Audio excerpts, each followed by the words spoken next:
side Neverwinter against the devils. 76 must earn his trust. As Agatha hands the ring back to her, 76 agrees but asks for some time to reconsider. After exchanging goodbyes, she finally parts ways. Once 76 is gone, Agatha signals for Nightingale to reveal herself. Nightingale instantly emerges from the shadows. She is bewildered, since when did Agatha see her coming? Agatha explains that it happened the moment she received the ring from 76. The ring does not detect magic but rather a pillar of light, also known as the key. Since Nightingale's pillar illuminated the entire room, it was impossible for her to go unnoticed. This means that 76 already knew Nightingale was trailing her. Nightingale then asks if Agatha truly believes in 76. Agatha nods, and that is precisely why she did not take the ring from her, because she wants 76 to believe in the witch union as well. Nightingale's concerns ease, and she too hopes that 76 will make the right decision. Later, 76 reunites with Emmy and the others. They are all engrossed in discussing the turbulent drinks they had, unable to stop showering relentless praise on the unbelievably rich and unique flavors. Emmy is convinced that even the elites of Wolfheart City have never tasted anything this incredible. Meanwhile, 76 takes a seat, immediately capturing everyone's attention. She has something important to say. She finally introduces herself as a tequila witch from the ruins of Forbidden Maze. And her name is Phyllis. She explains that she is searching for the Chosen One and wishes to meet the ruler of Neverwinter to discuss the Divine War. Hero and Emmy are absolutely shocked. Not only is 76 an extraordinary witch, but Phyllis is her true name. The next day she finally meets Roland, who warmly welcomes her to Neverwinter. Once again, she states her true name and explains that she is using a mortal's body to conceal her real identity. Now that she has revealed everything, the name 76 is no longer valid, so she prefers to be called Phyllis from now on. They sit down for a thorough discussion, aiming to understand each other better. After all, if they are to fight the devils as allies, mutual understanding is crucial. Roland has always been curious about how the alliance fractured into two factions. Why would the church, which was founded by witches, go on to oppress them? And most of all, the concept of perfected divine punishment soldiers perplexes him. If she is willing, he wants Phyllis to educate him on the reasoning behind all of this. Phyllis explains that before entering the maze ruins, no one expected things to turn out the way they did. Those ruins played a pivotal role. Without them, there would be no divine punishment soldiers, and the surviving witches wouldn't have lasted as long as they have. Unfortunately, they were too late. Aside from learning the soul transfer method, the survivors also uncovered other things. This discovery led Lady Natalia to confront the Queen of the Comet City, whose name is Alice, and ultimately, why the Alliance split apart. Roland presses her about the other things she is referring to. However, Phyllis is not yet comfortable revealing that information. She assures him that once she finds the Chosen One, she will explain everything in detail. And when that time comes, Lady Pasha will personally come to speak with him. Pasha is the prime candidate to succeed the third chair and is the trusted leader of the tequila survivors. After hearing Phyllis's account, Roland realizes that even in the face of dire circumstances, the two factions were unable to work together. The perfected divine punishment soldiers do not require sacrificing witches, only volunteers for the transfer ritual. So why did Alice want to dismantle what remained of the Alliance? Phyllis corrects him that it is not as simple as he imagines. Her original host was a divine punishment soldier who failed to transfer properly, forcing her to spend almost 50 years preparing to wield that body. And if one were to include the time required to master swordsmanship and combat tactics, it would take another 100 years. Alice needed a vast number of host bodies. Since witches do not die naturally, a divine punishment warrior with centuries of experience would be far stronger than any newly converted soldier. Creating more host bodies was essential to continuously accumulating the experience of souls. Thus, weak witches were required as resources to create more host bodies. Lady Alice believed that in order to accomplish this, she needed to replace the Alliance and become the absolute ruler of all witches. Only then could she transform select witches into disposable materials for the greater cause. Under the immense pressure of the Divine War, she nearly succeeded. The upper echelons of the Alliance had silently accepted her methods. However, if it weren't for the new discoveries inside the ruins, the Divine Punishment Army would have been the only viable plan for survival. Phyllis's detailed lore dump sounds very plausible to Roland. If a Divine Punishment warrior had the brains of a witch and an immortal lifespan, centuries of combat experience would make for a terrifyingly powerful soldier. Roland reflects that if they had encountered perfected Divine Punishment warriors at Blizzard Town, the battle's outcome would have been vastly different. It seems that the extended time it takes to get used to a body is no longer the focus, since as long as the soul can continue to transfer, it would make sense to preserve powerful veteran warriors. Roland reminds her that only veteran Divine Punishment warriors can defeat high-tier devils, which means they need a large number of host bodies to transfer souls into. Phyllis reassures him that there is another method for preserving souls. She can transfer them to vessels, a process known as hibernation. Though she knows that these hibernation vessels and the soul transfer process are related to what was found in the ruins, she can't confirm more details as only Lady Pasha holds the authority to disclose such crucial information. Roland then asks her another pressing question. How exactly is the Chosen One supposed to defeat the devils? He worries that he won't be able to assist them in their cause if he doesn't understand anything about their plans. Phyllis claims to have no knowledge of this. It is Celine who is in charge of searching for the apparatus. She assures Roland that they can discuss this further once they find the Chosen One. The process of finding them is harmless. Basically, all the witches need to do is demonstrate their abilities once, and Phyllis plans to observe their magic using this ring. Through the ring, she can see if any witches have the potential to become the Chosen One. Roland designates the courtyard as the place where Phyllis can test every witch. Later, in the courtyard, the first witch to appear for the test is Agatha, who demonstrates her abilities right away. Phyllis looks through her ring, but it's clear that Agatha is not the one she's looking for. Instead of leaving, Agatha decides to stay and observe Phyllis, as she is quite curious about the ring. The testing continues, with Echo and Leaf stepping forward next, but neither shows the potential Phyllis is searching for. Then comes Anna. Anna's potential is slightly weaker than Leaf's, which means she does not meet the criteria either. It becomes apparent that the Chosen One is not among these witches. Even though some witches display intensely bright energy pillars, it still doesn't compare to the light Phyllis saw last night. Agatha explains that witches typically do not practice their abilities at night, and since Phyllis was staying in the affairs building at the time, it's impossible that the ring could have detected anything from the castle. But Phyllis reveals that the light was so strong that distance didn't matter. At this point, Agatha suddenly demands that Phyllis hand over the ring. While Nightingale might not allow Phyllis to enter the castle, Agatha is willing to help her find the Chosen One within. The next day, Wendy and Agatha give Phyllis the good news. They have found the pillar of light she was searching for. However, they can't confirm if this is the Chosen One she's looking for. Phyllis is certain that the pillar of light is a clear sign that they have found the Chosen One. She's overjoyed and excited to discover which high-tier witch is behind this. Soon, however, Phyllis's happiness morphs into shock when she learns that the pillar of light is coming from Roland Wimbledon. Agatha admits that it's hard to believe, but she wasn't the only witness. Nightingale, Anna, and Wendy also saw it. To confirm further, they even checked the witches who lived on the second floor of the castle. Agatha tried testing it with a magic stone, but Roland basically had no trace of magic on him. But Phyllis argues that she didn't see any light from him yesterday. It's strange that when Roland woke up, the light disappeared as well. Agatha mentions that they asked Roland about it. He revealed that this unusual occurrence is due to Zero's soul battlefield, which caused Roland to enter the dream realm. Phyllis is baffled because she has no idea what the soul battlefield business is all about. Wendy then explains that Zero was the last pope of the Hermes Church, and she pulled Roland into her soul battlefield for a long time. This may be the reason the magic ring reacted the way it did.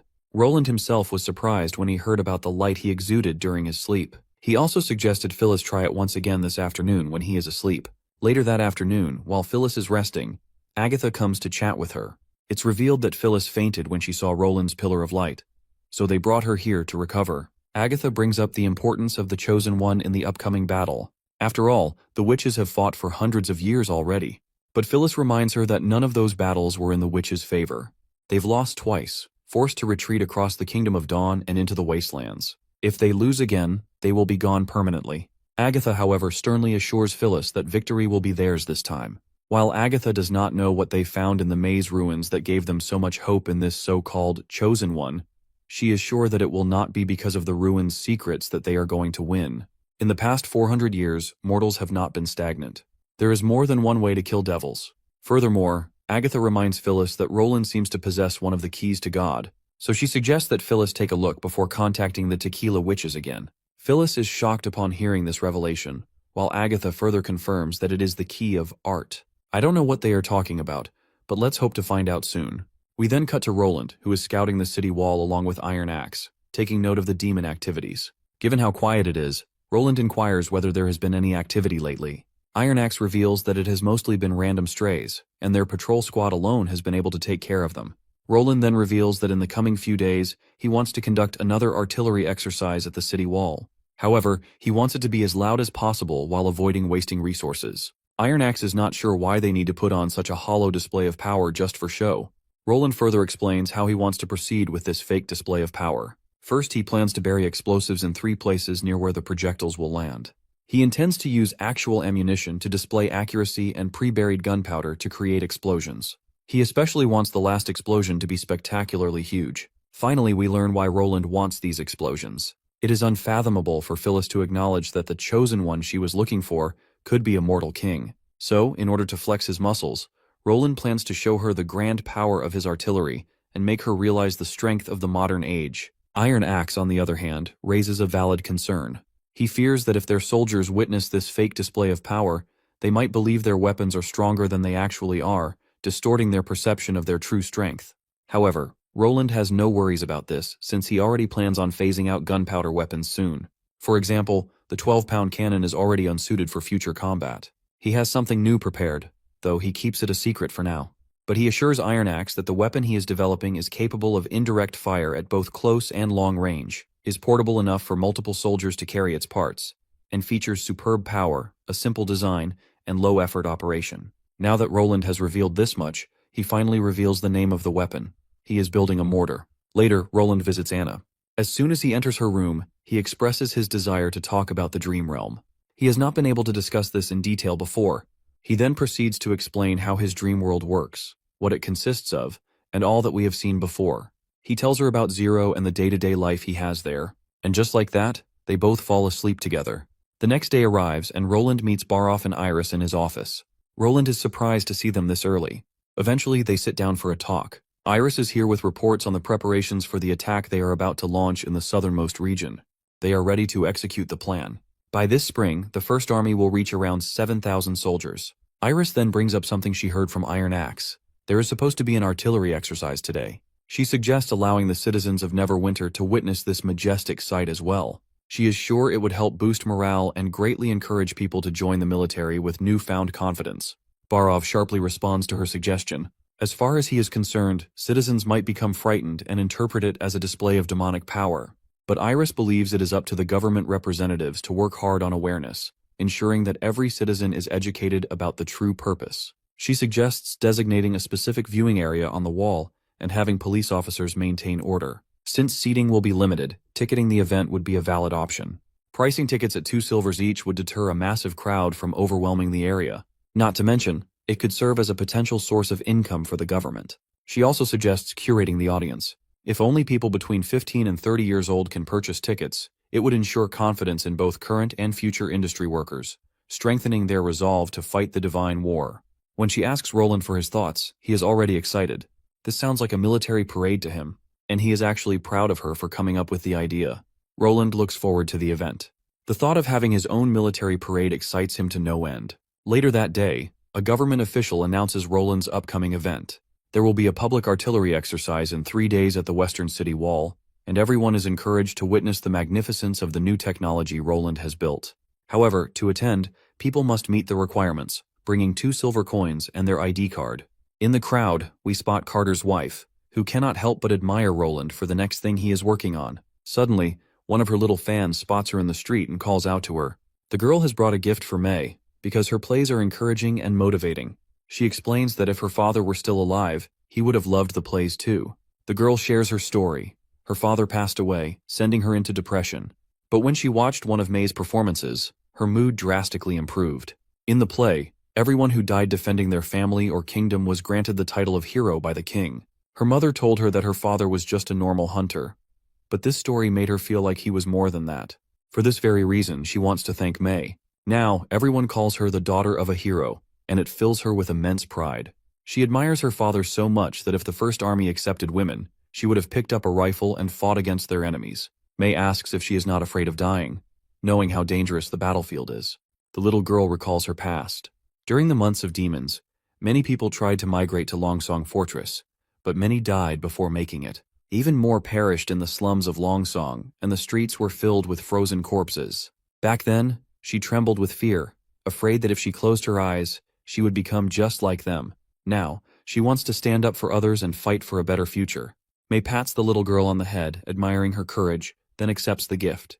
The girl rushes off after saying her goodbyes. Later back home, Knight Carter learns that his wife plans to watch the artillery exercise with everyone. Carter thought she hated violence, so he suggests she should not force herself. His wife teases him, wondering if he simply does not want to be there with her. This is when we learn that May is expecting a child. Later, Roland congratulates Carter on the news. However, he reminds him not to neglect his duties, as there are still months before the child's birth. When the delivery date arrives, Roland promises Carter a long vacation so he can take care of his wife. Speaking of childbirth, Roland suddenly realizes that they lack proper infrastructure for medical emergencies. He decides to build a facility before these problems pile up in the future. As they stand at the docks, Tilly's ship finally arrives. Roland promptly welcomes her. They all catch up before Roland holds a meeting with Tilly and other major witches. Roland updates Tilly about the recent encounter with the Tequila Witches and the Chosen One fuss, though he has yet to figure out what this divine apparatus truly is. For now, his main focus is on the plans to conduct a public military exercise outside the western walls, hoping to restore hope in the despairing hearts of the Tequila Witches. Furthermore, this military exercise is also for the citizens. Roland wants every citizen to witness the power they hold, ensuring their resolve remains unshaken when they eventually face the devils. This is when Andrea suggests something extra. Instead of just blowing up firearms unnecessarily for show, they should use real demons as their targets. It would be far more entertaining for the masses. If the evil horrors that have been plaguing the western region were to be blown apart before their eyes, it would excite the public even more. So, Roland gives his final verdict: demons will be used as targets.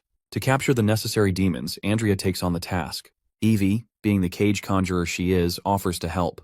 Wendy, on the other hand, isn't sure if they should be doing something this dangerous. Nightingale assures her that the forest area within Sister Leaf's influence won't pose much of a threat. After all, Leaf can surveil all movements of both witches and demons. Even if they encounter underworld devils, they can simply utilize the sigil in the worst-case scenario. To make things more fun, Tilly decides to turn the demon hunt into a legitimate competition, where the witches will compete against each other. The one who captures the most demons will be rewarded with a month's worth of turbulent drinks. For safety, all the sisters will be divided into 3 groups. Roland then asks his sister if they should let Phyllis participate as well. Tilly does not seem to have any objections, especially since it would be a good opportunity for Phyllis to see firsthand how firearms can be a game-changer against real threats. Capturing a demon with a divine punishment warrior's body isn't going to be a big deal, and she will be more confident in Neverwinter's abilities once she sees their power. Roland agrees to the suggestion. Later, we see Evie staring at the room where Annie is staying. Her hesitation to go inside is pretty evident. The scene flashes back to when Roland first told her about Annie. At first, Evie fell into disbelief, unable to grasp the idea that her long-lost friend was still alive. But Roland had suggested she check for herself, so here we are in the present. As she extends her hand to knock on the door, she hesitates.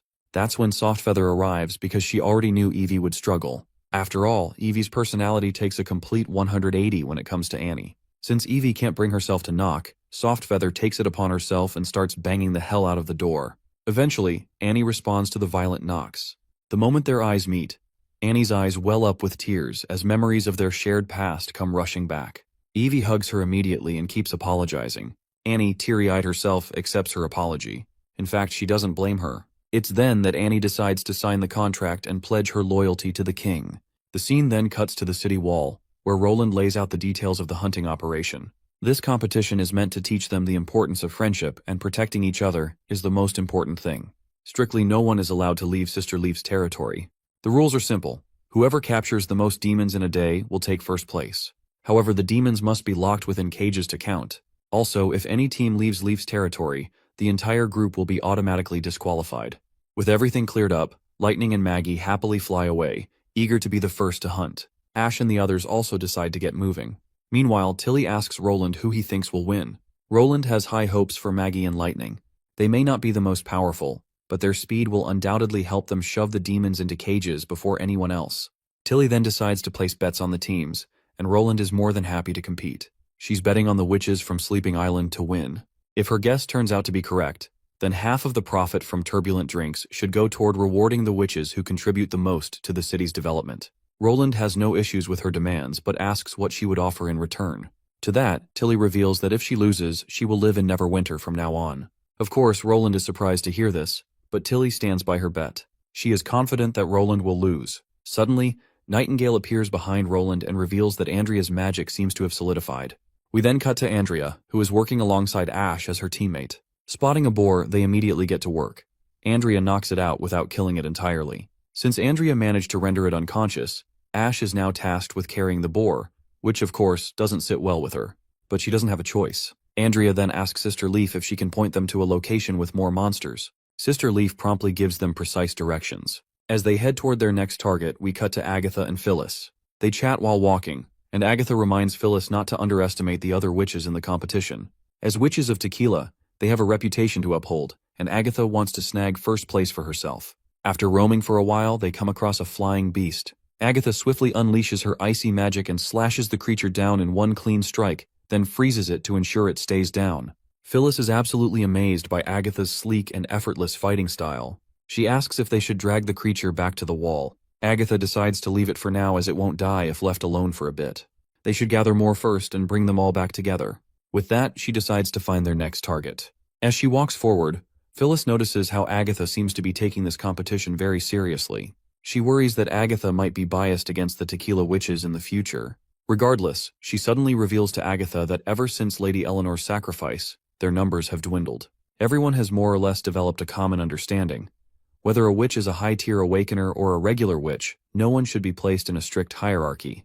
Pasha has always firmly believed that every witch is equally important. Agatha claims to share the same belief. When she sees how the Neverwinter witches treat each other, she sometimes thinks that they are the true inheritors of the new age. Finally, Phyllis asks the pressing question that has been weighing on her. How does Agatha view the Tequila witches and Neverwinter? When it comes to her loyalty, Agatha firmly states that she is loyal to her own beliefs. That being said, she hopes that all the Tequila witches will soon join the Western region and fight the devils alongside Neverwinter under Roland's command. Of course, Phyllis feels a little dejected hearing this. She had hoped Agatha would put her faith in the Tequila witches and fight alongside them, especially considering how Agatha desperately wants to represent Tequila in this competition. Phyllis assumed she would feel the same when it came to battling the devils. Agatha reminds her that whether it's Tequila, Comet City, Anley Tower, or any of the many cities in the Fertile Land, the only reason the Alliance came into existence was that they all wanted to defeat the devils. And defeating the devils has nothing to do with Agatha's morals, beliefs, or which faction she supports. After the First Divine War, witches removed mortal leadership and dominated the Fertile Land. However, because they were too focused on differentiating between the strong and the weak, they failed to work together and defend against the devil's attacks. Now mortals have proven their power. So, to her, there is no difference between pledging loyalty to the Alliance or pledging to Roland. Only he, Roland, the King of Greycastle, can unite the entire world and nurture this new generation of witches. Phyllis is shocked to hear this. As far as she understands, Neverwinter is the new Alliance now. But Agatha corrects her that Neverwinter is just a part of the Alliance. Roland probably wouldn't like that name, but regardless, his goal remains the same as the others, which is to win the Battle of Divine Will. Tequila, the Witch Association, and Sleeping Island, as well as all the kingdoms, must unite and fight the devils to determine the fate of everyone. In short, it's not a matter of loyalty, it's about survival. Phyllis finally understands that Agatha's desire for Tequila to win does not conflict with her loyalty to Roland. Just like 400 years ago, all the cities in the Fertile Land were loyal to the Alliance. The only difference now is that the 3 chairs of the Alliance have been replaced with a mortal leader. Suddenly they hear a commotion in the air, and it turns out to be Maggie holding her lute. Phyllis is shocked to see a devil right in front of her, but Agatha assures her that it's just Maggie. After evolving, she gained the ability to transform into any winged creature, and devils are no exception. Seeing how Maggie can fly around with her prey, Phyllis thinks it's a bit unfair, as they don't stand a chance against a flying opponent. But Agatha assures her that maintaining such a transformation consumes a copious amount of magic. Once Maggie reaches her limit, Lightning won't be able to capture demons as easily on her own. Eventually, they both continue hunting more monsters. After a while, Sister Leaf announces the end of the competition. Everyone gathers at the city wall with their loot. Once the counting is done, it is revealed that the Neverwinter team only scored 7 points. This announcement shocks the hell out of Phyllis, as it means that the Sleeping Island team alone is responsible for capturing the remaining 80 demons. Meanwhile, Lightning is busy blaming Maggie for getting distracted from the main goal and eating eggs instead. As Lightning rants at Maggie, Wendy announces that the Sleeping Island team gathered 15 points. Andrea and Ash also start bickering, blaming each other for their low hunting count. In the background, Wendy announces that the Tequila team has scored 22 points. As the winners, they will receive a month's worth of turbulent drinks. Of course, this unexpected victory doesn't make sense to Phyllis. After all, there are clearly more than 100 demons in the cages. Wendy then reveals that Sister Leaf caught the rest of them. Apparently, Sister Leaf had been instructed to let only a limited number of demons roam around during the competition. So, she trapped all the remaining monsters outside the playing field beforehand and only allowed a set amount to pass through. The time for the commemoration of this military parade has finally arrived. People have started gathering outside the city wall. Iron Axe reports that the artillery squad has finished preparations. Hearing this, Roland commands Sister Echo to sing the March of the Armed Forces. As soon as she begins, the melody fills the air. Following her song, the soldiers start their parade. The audience is astonished at the sight of the marching military, and coupled with Sister Echo's energetic melody, the crowd is charged with enthusiasm and energy. Once the soldiers are ready with the artillery, Iron Axe instructs them to aim, and all of the soldiers promptly target the poor monsters inside the cages. With the countdown from 3, the artillery team begins bombarding the hell out of those monsters. Once the dust settles, the only thing that remains are scattered limbs. The sight is so majestic that it leaves the public in complete astonishment. Phyllis is also losing her bananas after witnessing such a display of power. The explosions are so grand that they completely obliterate everything. Given this brutality, she is absolutely certain that no devil can survive this. She finally understands why Agatha has so much confidence in Roland. The chemists from Grey Castle feel immense pride after witnessing the power of chemistry. Now they all want a laboratory just like the one Kyle Sichi has. We also see Carl and Iris, and while Iris feels very proud of Roland's strength, Carl is absolutely awestruck. The sheer impact of the explosions has shaken him to his core. Iris then starts reiterating the usual praises about Roland's might, but since we've heard them so many times before, we'll skip over them and cut to Roland's office. Phyllis and Agatha are now standing before Roland. It appears that this display of power has had a profound effect on Phyllis, and she seems to have changed her mind. Before contacting the Tequila Witches, she wants to ask a few questions. You see, if the Tequila Witches can't find the chosen one they're looking for, then there's no doubt their war with the devils will drag on for many more years. And if the weapons she saw are limited, and mortals take a long time to build them, then she fears they won't be enough to hold off the devils for much longer. So she wants Roland to confirm whether he can mass-produce the defensive weapons. Well, this question doesn't have a simple answer, so Roland wants to point out a few things first. The fortress cannons are just defensive weapons. They may seem heavy and difficult to transport with human or animal labor, but that's not really a problem when vehicles are involved. So, he plans to modify them into something that can be used for both offense and defense with just a few adjustments. As for vehicles, these machines can carry anything. The simplest example would be a 3-masted schooner. Roland plans to develop mobile land vehicles in the future, and Neverwinter City is already researching them. Of course, the idea of a war machine that can travel anywhere while carrying heavy weapons sounds like something out of a fantasy. Roland, however, further assures her that he can increase the production of weapons once the new machinery is developed. He's certain that within a year or two, they'll be able to line the entire city wall with firearms. Phyllis is astonished to hear this. Usually it takes people much longer just to build basic catapults and crossbows. With her first question answered, she moves on to the second. She noticed that the cannons, in particular, had immense destructive power, and the explosions seemed artificial. So she wants to know if they're the strongest weapons he has. To this, Roland explains that, given the current level of technology, cannons are actually among the weakest tier weapons. He continues bombarding her with all the potential Neverwinter has, and poor Phyllis can't help but feel both fascinated and shocked at every turn. Eventually, she decides to contact Pasha and the other survivors. Once she crushes the magic stone in her ring, they'll be able to sense her location. Though it will take a day or two before they can have a direct conversation, since she doesn't know when Pasha will finish preparing the magic core. Later, after Phyllis leaves, Tilly arrives to talk with Roland. Of course, she's here to discuss the results of the hunting competition. As far as she's concerned, it's a draw between both sides. Neither Neverwinter nor the Witches of Sleeping Island managed to win outright. Though if Roland insists on counting Sister Leaf as part of Neverwinter's team, then Tilly wouldn't be able to recognize his victory. Not surprisingly, Roland concedes that it's indeed a draw.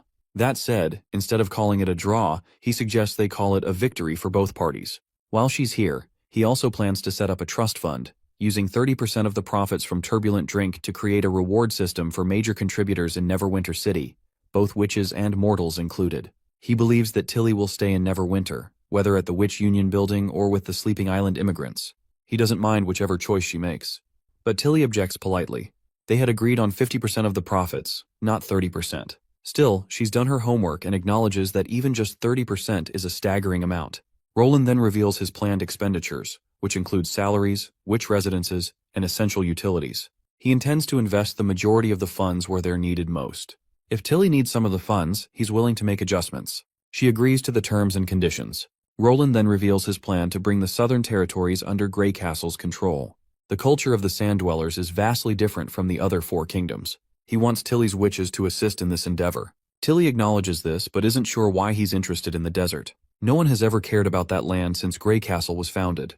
Well, it might seem barren and worthless, but it holds a treasure that could outshine everything else. He points to a specific location on the map where natural fires have been burning for decades, and where the land is rich in salt, clear signs that valuable resources are buried there. If his guess is correct, then the southernmost region needs to be Neverwinter's next step in development. Tilly acknowledges this and decides to talk to Ash about possibly going. Then, Echo enters Roland's room, looking disappointed. Her worries become clear when it's revealed that Roland plans to send her back south. However, he only wants her to return so they can govern the region more effectively in the future. The key to this plan is that Roland needs her to issue a divine challenge to the tribes there, as she has the privilege to do so. Once the First Army takes control of Iron Sand City, Roland hopes she can act as his representative, and he already has the perfect plan to convince the Sand Tribes. Eventually, Echo formally pledges her loyalty. The scene then shifts to a demon-infested land. Deep within we see the Tequila Witches who are possessing the bodies of devils. They seem convinced that the beasts from the Badlands are about to invade their territory, leaving them with no choice but to fight. One of the witches asks Celine how much longer it will take for the divine apparatus to be completed. Celine estimates about 60 minutes. While Area 43 has just been repaired, Lady Eleanor still needs time to calculate the core. One of the witches, currently inhabiting a divine soldier's body, assures the others that they don't have to push themselves too hard. It won't take long for the enemy to get here, and the larger hybrids will get stuck outside the entrance. She's confident they can handle the smaller demons. Suddenly the monsters infiltrate their turf, and their target is the magic core. From what I can understand, these monsters are being drawn to the magic core or something related to it. They all begin attacking the witch who is trying to protect the relic and the magic stone. By the way, that relic they are talking about must be the red jewel they snagged from the church. I might be wrong, but that's the closest guess. And this is likely why these monsters are getting attracted to the crystal. The one protecting the stone is Celine.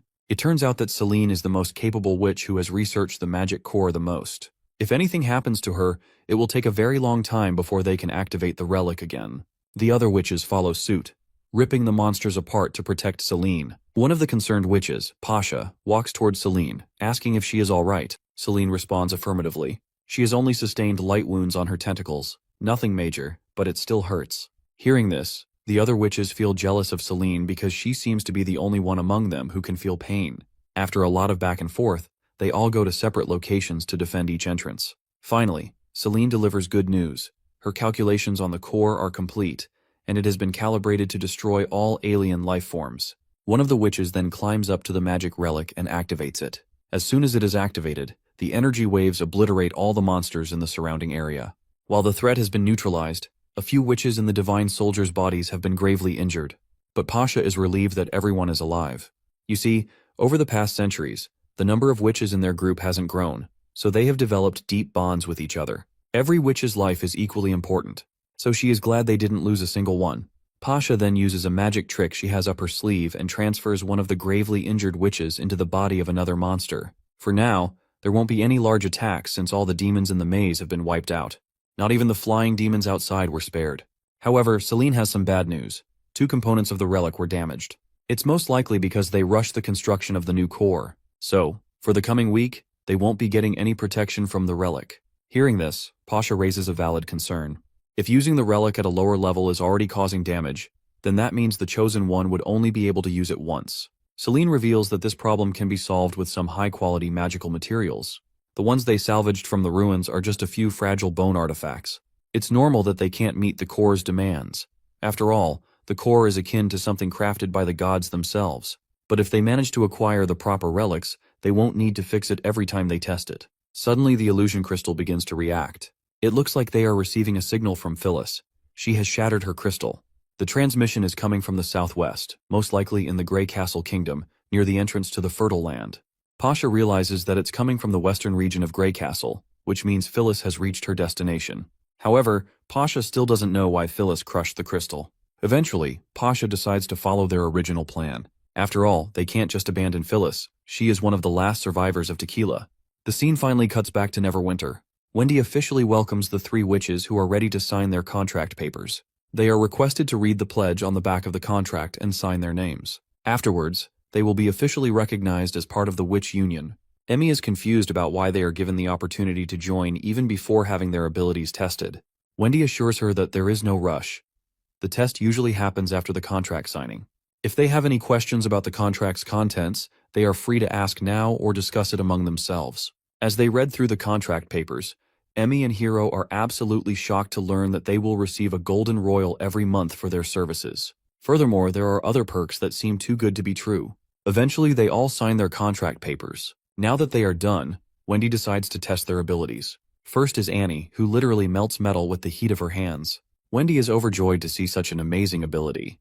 The manufacturing factories in the industrial district will be ecstatic to have her help. But Annie isn't sure if she can be useful, as she can't control the temperature unless she is in direct contact with an object.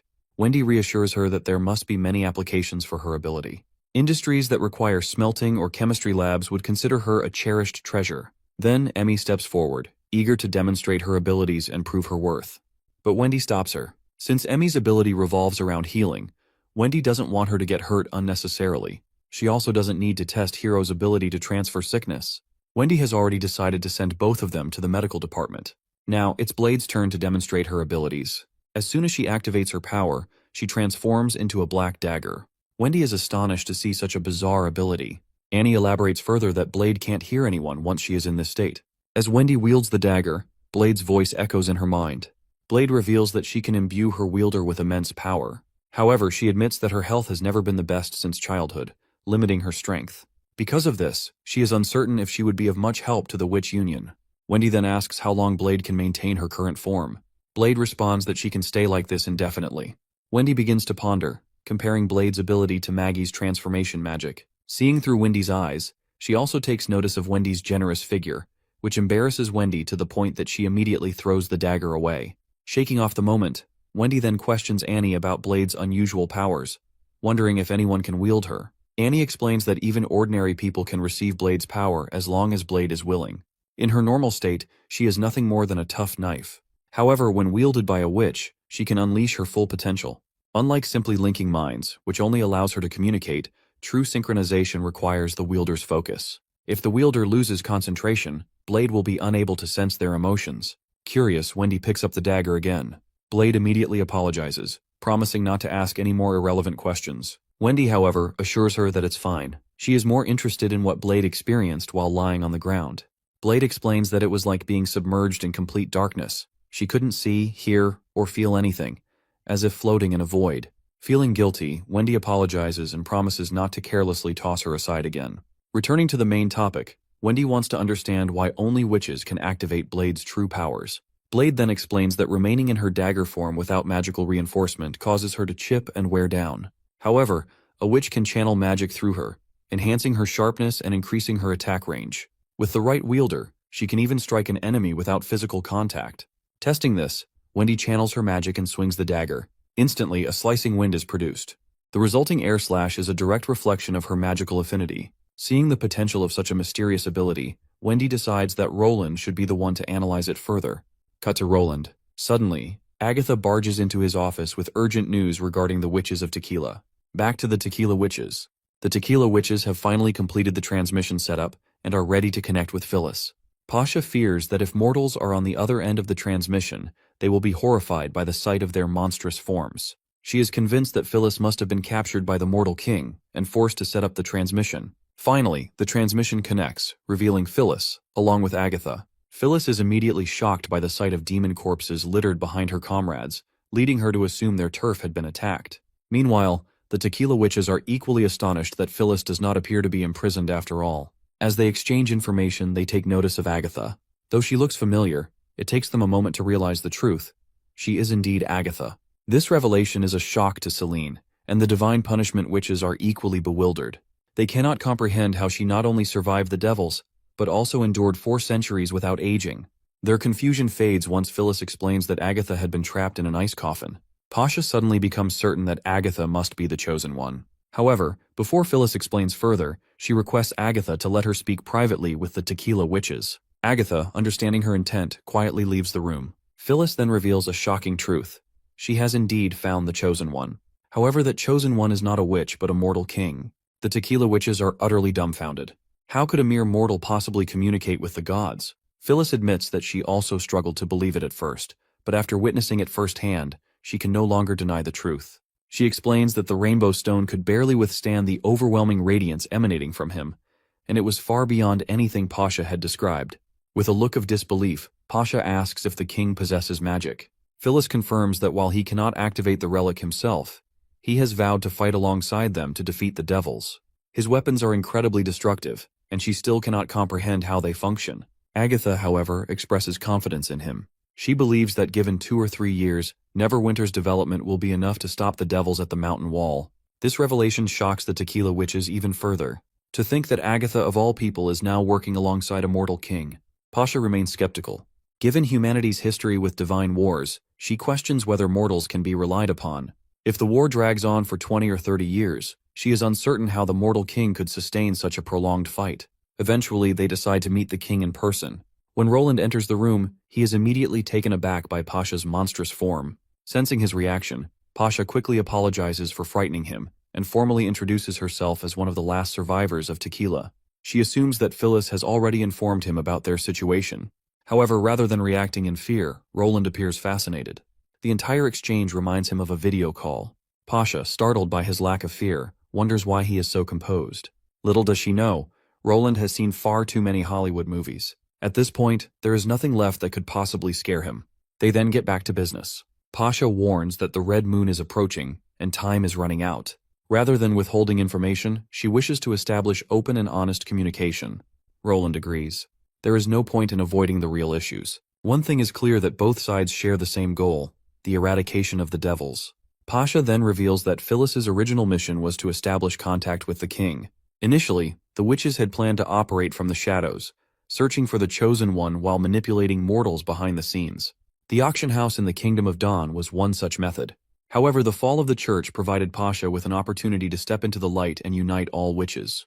According to her research, the largest existing witch organization is located in the Slumber Islands. Since its leader is the king's sister, and since Grey Castle was responsible for defeating the church, she determined that this was the best place to begin their search for the chosen one. Still, she never expected Phyllis to align with the king so quickly. Originally, she estimated it would take another 2 to 3 years to reach this point.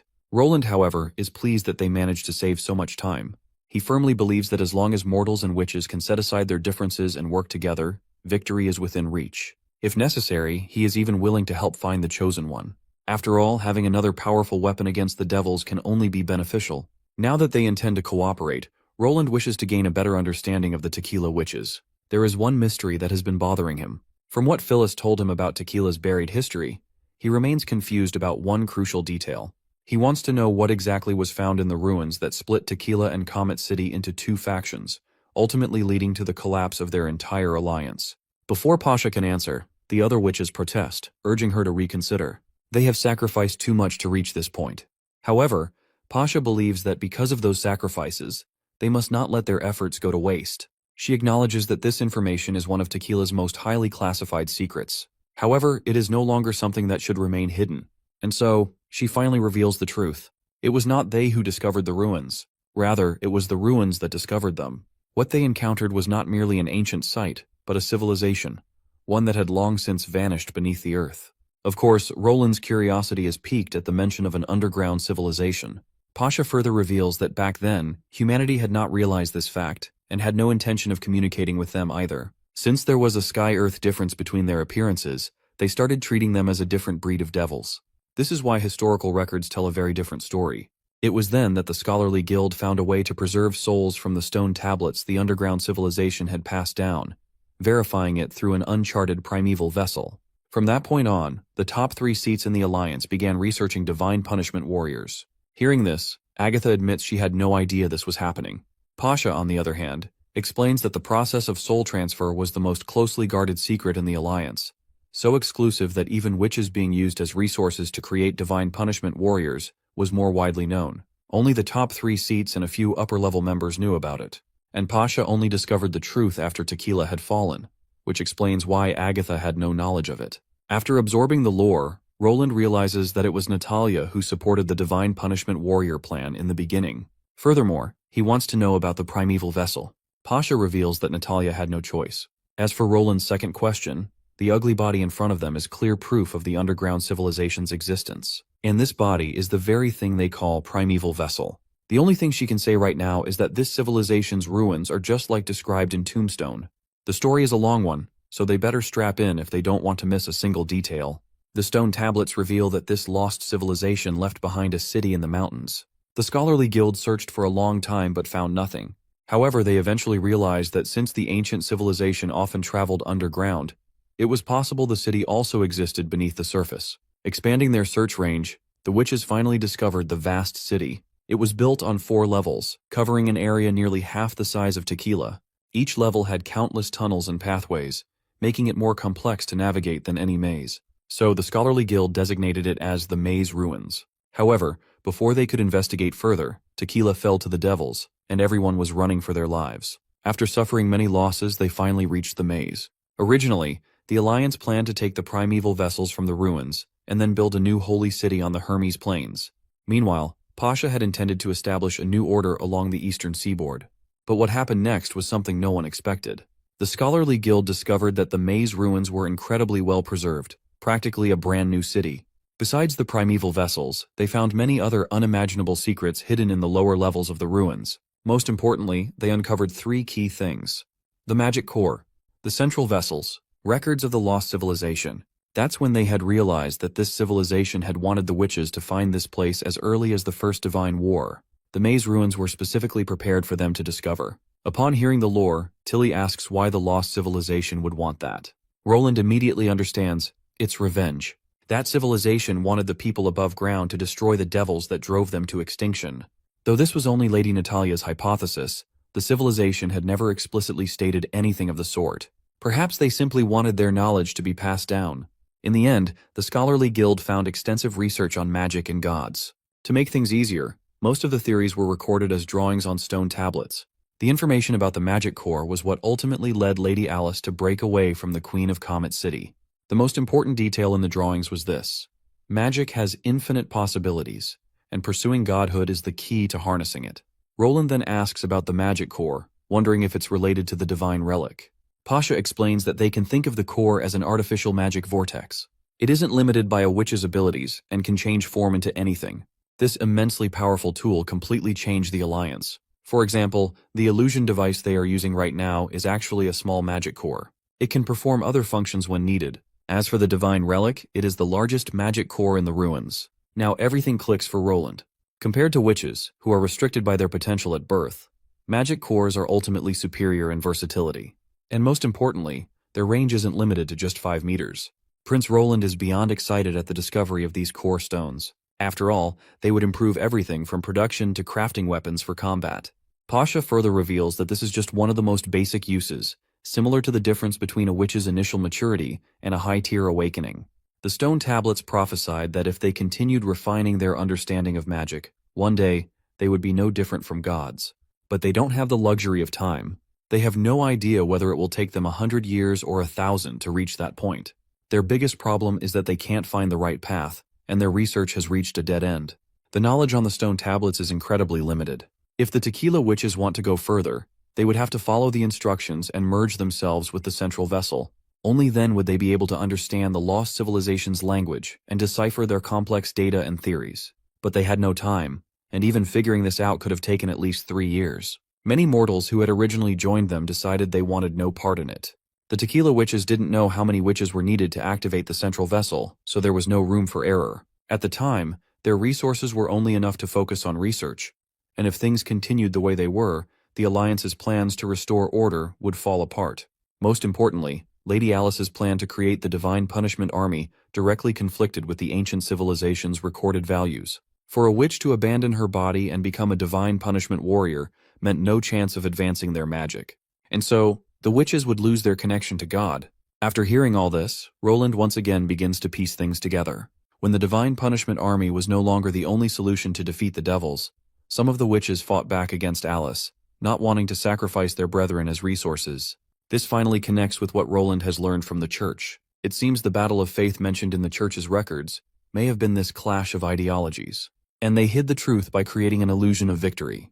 Besides their conflicting beliefs, the root cause behind this conflict was that the upper levels of the Alliance knew that neither plan was guaranteed to defeat the devils. It was true that the Comet Queen's plan for a hibernating Divine Punishment Army promised 3,000 or 4,000 super soldiers ready for the next Divine War. But the flaw was that if the army suffered heavy losses, there would be no way to replenish their numbers quickly enough. An army of super soldiers might be able to stop the devils for many decades, or even take back the ruins of Tequila, but it would not be feasible to take back the entire Dawn continent. The plan for the Chosen One was even weaker, as it entirely depended on luck. Although failure would be common, the tablets foretold that if they succeeded, they would both win the war and become closer to God. One plan focused on the present, while the other gambled on the future. Roland then inquires if her group defeated Comet City in the end. Pasha reveals that there was no true winner in the internal conflict. When both sides lost their transcendent leaders, Lady Eleanor took a stand. To stop the fighting, she threw herself into the central vessel and became the first merged witch. Basically, the Union lost all 3 transcendent witches in this internal struggle, and it was also the end of the 3-chief system. As a result, the ruins of the maze became an indispensable part of the Union. Both sides decided to reach an agreement. The survivors of Tequila stayed in the ruins, studying the magic core, while those from Comet City went to Hermes and built a new holy city there. Since the primeval vessel was extremely limited, in order to ensure they had enough manpower, the witches of Comet City that became the church also agreed to offer a certain number of bodies for divine punishment soldiers in the next 100 years. When the 100 years are up and nothing promising or any evidence of the Chosen One is found, the church would have the right to take back all of the research results in the ruins, including the equipment used to contain the souls and primeval vessels. By then, the witches of Comet City would arrive with the divine punishment warriors, and if the witches in the maze ruins turned away from their promise, they would show no mercy. Before she explains further, Roland interrupts her and questions why the church never came back looking for them, not even once in the past 400 years. To which Pasha reveals that for a very long time, the witches of the maze ruins didn't have the ability to find out what was happening outside. The primeval vessels couldn't stay under the sun for too long, and the witches who switched souls needed time to adjust to their new bodies. Hence, they didn't know the situation in Hermes. Only later did the witches of the maze ruins realize that the church was no longer following Lady Alice's will. Agatha knew there was definitely something suspicious regarding the church, because Lady Alice would never have pushed things this far. The other witches agree. Roland then questions Pasha about the difference between the central vessel and the primeval vessel, to which Lady Pasha reveals that primeval vessels are all shells. The body of the disappearing civilization is extremely weak, meaning it had no choice but to reside in a shell.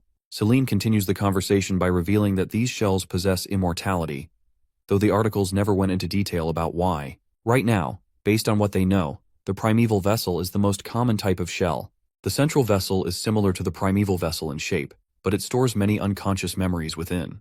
She may see it as a primeval vessel that is often used but has lost its consciousness. Only by merging these memories together will they be able to read the records and research results left behind. Roland, out of curiosity, questions Celine about her introduction, and the girl promptly gives her name. She further reveals that she once worked with Agatha. Well, it seems that Agatha doesn't remember her. Even if they both worked in the research tower, they might have been working on different levels. Though Agatha has heard that Celine was a very hard-working witch, always quiet and buried deep in research. Roland then questions Celine if the witches who merged are still alive. Pasha wouldn't call them alive. Other than Lady Eleanor and a dozen or so witches who were critically injured during the conflict, they merged another 36 volunteers. Only then did the central vessel awaken. Not everyone is willing to become a monster, or spend the rest of their lives trapped inside a cage that strips them of all senses. Unfortunately, the central vessel can't communicate with them effectively. It can only say yes or no. The questions must be simple to understand, and the more details in the question, the faster it can answer. If the witches of the maze ruins hadn't acquired the central vessel, fixing or altering the magic core would have been impossible. It's essentially a combination of all the Tequila witches' willpower, and the more witches that merge with it, the faster its reaction becomes. For Celine, accompanying Lady Eleanor was the last thing they could do to contribute to the search for magic power. From what Roland can understand, the central vessel is basically like a computer that gives you an answer if you ask it about something. Though Roland hasn't figured out if, given the right variables and conditions, it could solve equations or perform complex calculations by itself. Roland is looking forward to bringing the central vessel back to Neverwinter and learning more about it. But he doesn't know if this is the best time to suggest something like this. So he decides to take it slow and mention it when they reach the negotiating stage. Back to the main topic. While Roland understands most of the situation, he still has one question. Be it the maze ruins, the church, or the ancient texts passed down through generations, all of them mention the divine will.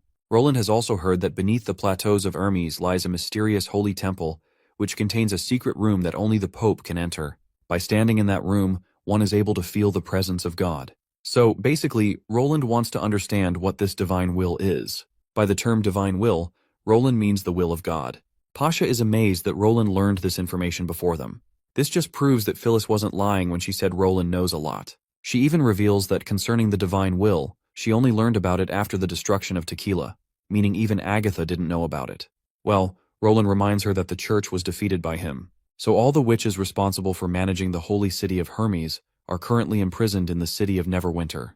Pasha is ready to tell him the secret about the divine will, though she wants Roland to keep it a secret. This also applies to everyone else present here.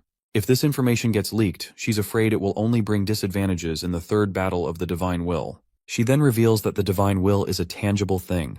It's like a transparent stone of divine judgment, sharp and slim like a spindle.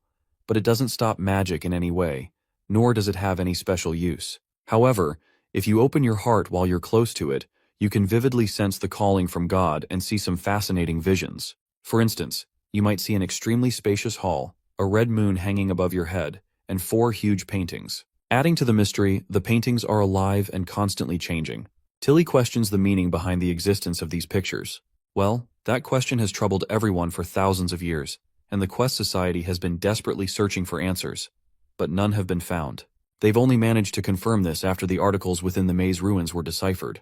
God showed the humans, devils, unknown enemies, and the underground civilization, and the shape of the divine will also supported this. It wasn't a complete concealed body but a quarter of a whole, hence they call it a god's artifact. 4 paintings and a fourth of an artifact. Roland questions what he can understand. She's saying that each civilization shown in the paintings has an artifact similar to this one.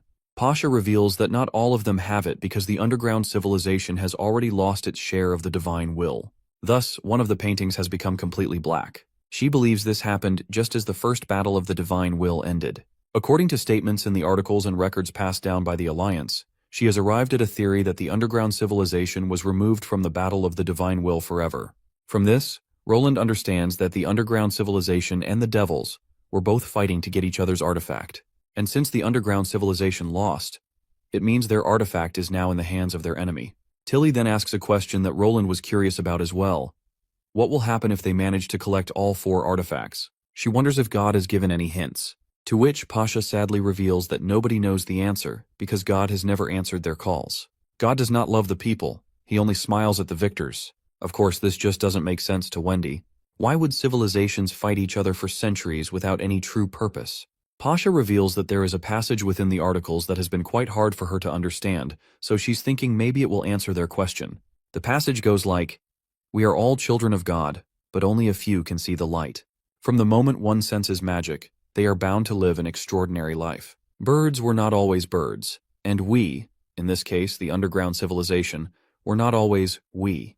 The battle has continued for centuries. To arrive at where they are today is already an achievement. Killing allows the living to live, while competition brings the living eternity." And the last line says that everyone is children of God. The line before this one catches Roland's attention, and he wants Pasha to repeat it. So she does. The battle has continued for centuries, and to arrive at where they are right now is already an achievement. What Roland understands is that this phrase sounds like a description of evolution. From ignorance to civilization, the species strong enough to survive replace the weaker ones, and the description of the underground civilization seems to be describing precisely that. If Roland thinks about it, these 4 civilizations seem different, but they all have one thing in common. They can all use magic. Humans are able to give birth to witches who possess magic, while devils and the eliminated civilization are more skilled in its use. Based on this logic, the other unknown opponent should also have the ability to manipulate magic. This aligns with the initial statement. We are all children of God. It must be referring to all the species that have this extraordinary ability. With this theory in mind, maybe the battles of the divine will are not about protecting or fighting for the divine will. Instead, they could just be a way to speed up evolution. Or should Roland say this is the law of the magical world?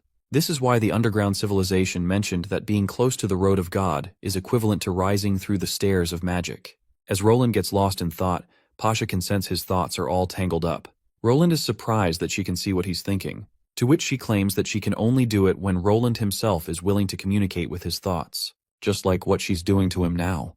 She questions him if he would like to try, as it will speed up communication immensely.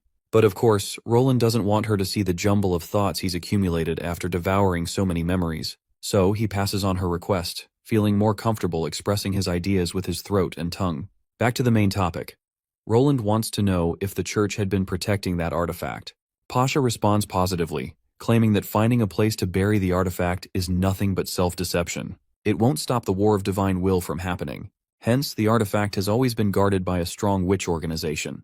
The existence of the artifact is also the reason behind the months of demons and beasts attacking Hermes like crazy. After learning about Comet City's defeat, they took back the artifact immediately. Right now, it is under her protection. Seeing the massive pile of dead monsters, Wendy gasps and asks, how in the hell were they able to defend against so many monsters? Pasha reveals that the divine relic is capable of stripping one's magic powers, and without the support of magic, those monsters died soon enough. However, it can only become a formidable weapon after being activated by the Chosen One.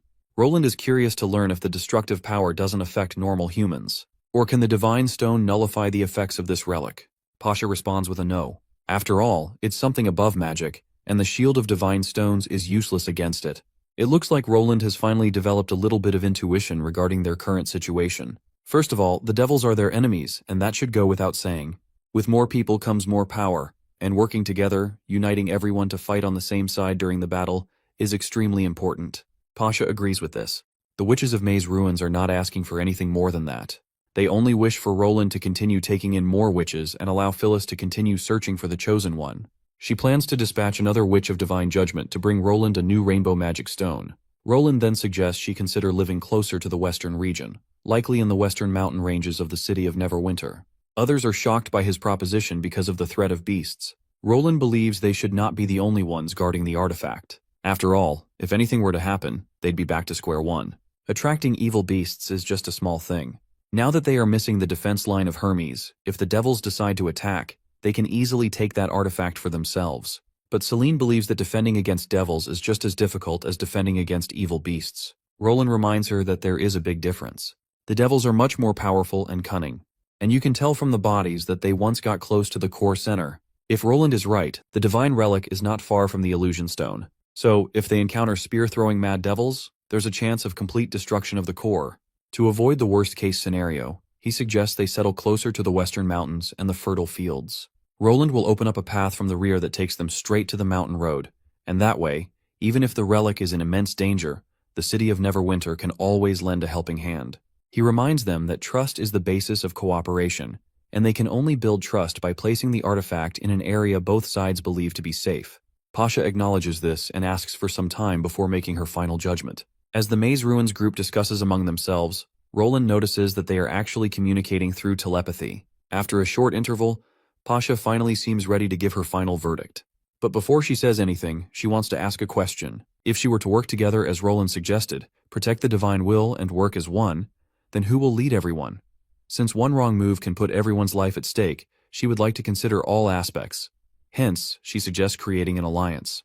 As they fight together, the commands will be given by the most powerful few after they've arrived at an appropriate solution. This way, they can avoid making wrong judgments while ensuring that everyone's benefits are taken into account. While this sounds like the three-party system that the Alliance has, Pasha believes that having 3 representatives is a suitable number. It allows for a balance of opinions while ensuring efficiency. Of course, given that they have 4 kings and various witch organizations, they don't have to follow the number 3. For instance, the Alliance started with 11 leaders of the Round Table who planned all battles. While Roland acknowledges and respects Pasha's input, he makes it clear that there will be no need for 3 leaders. Only he will be enough. This is the only way to maintain efficiency. Of course, everyone in the meeting is shocked to hear this. Being humble is a virtue, but now is definitely not the time for that. While having 3 leaders, like in an alliance, may have its perks, it's not good for Roland's plans. Only Roland knows what they need if they want to industrialize. He is the only person in this world who understands how to make every region shine with its full potential. Fighting together is a good way to deal with the devils, but Roland never asked them to join him from the very beginning.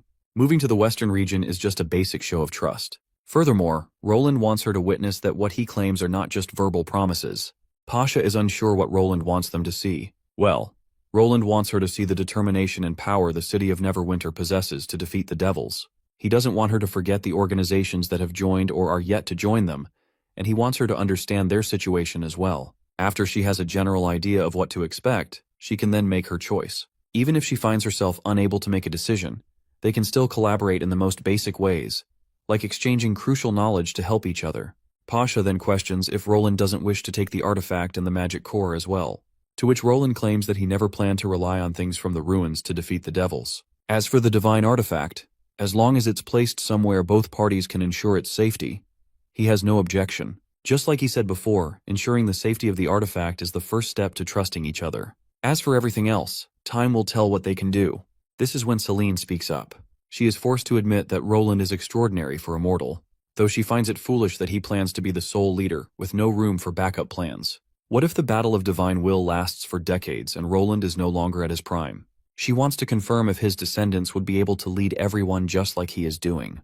To solve this problem, only an alliance could help them avoid such possibilities. Roland believes that this is not something they should be worried about. After all, she can't be so sure he'll let the devils last that long. Furthermore, he's sure his lifespan is longer than all of theirs combined.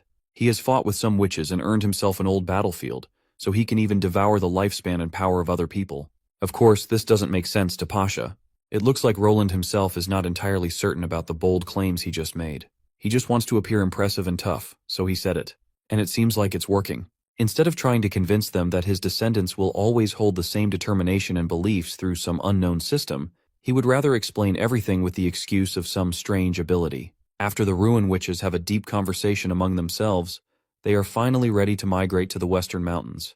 However, there are many things that need to be transported from the ruins. A random cave won't be enough to hold them all. They will need at least a month for this entire process.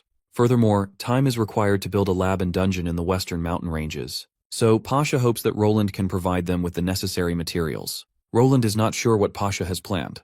Originally, he planned to ask Lotus to connect all the caves together using tunnels, thinking that a simple shelter for them would be enough.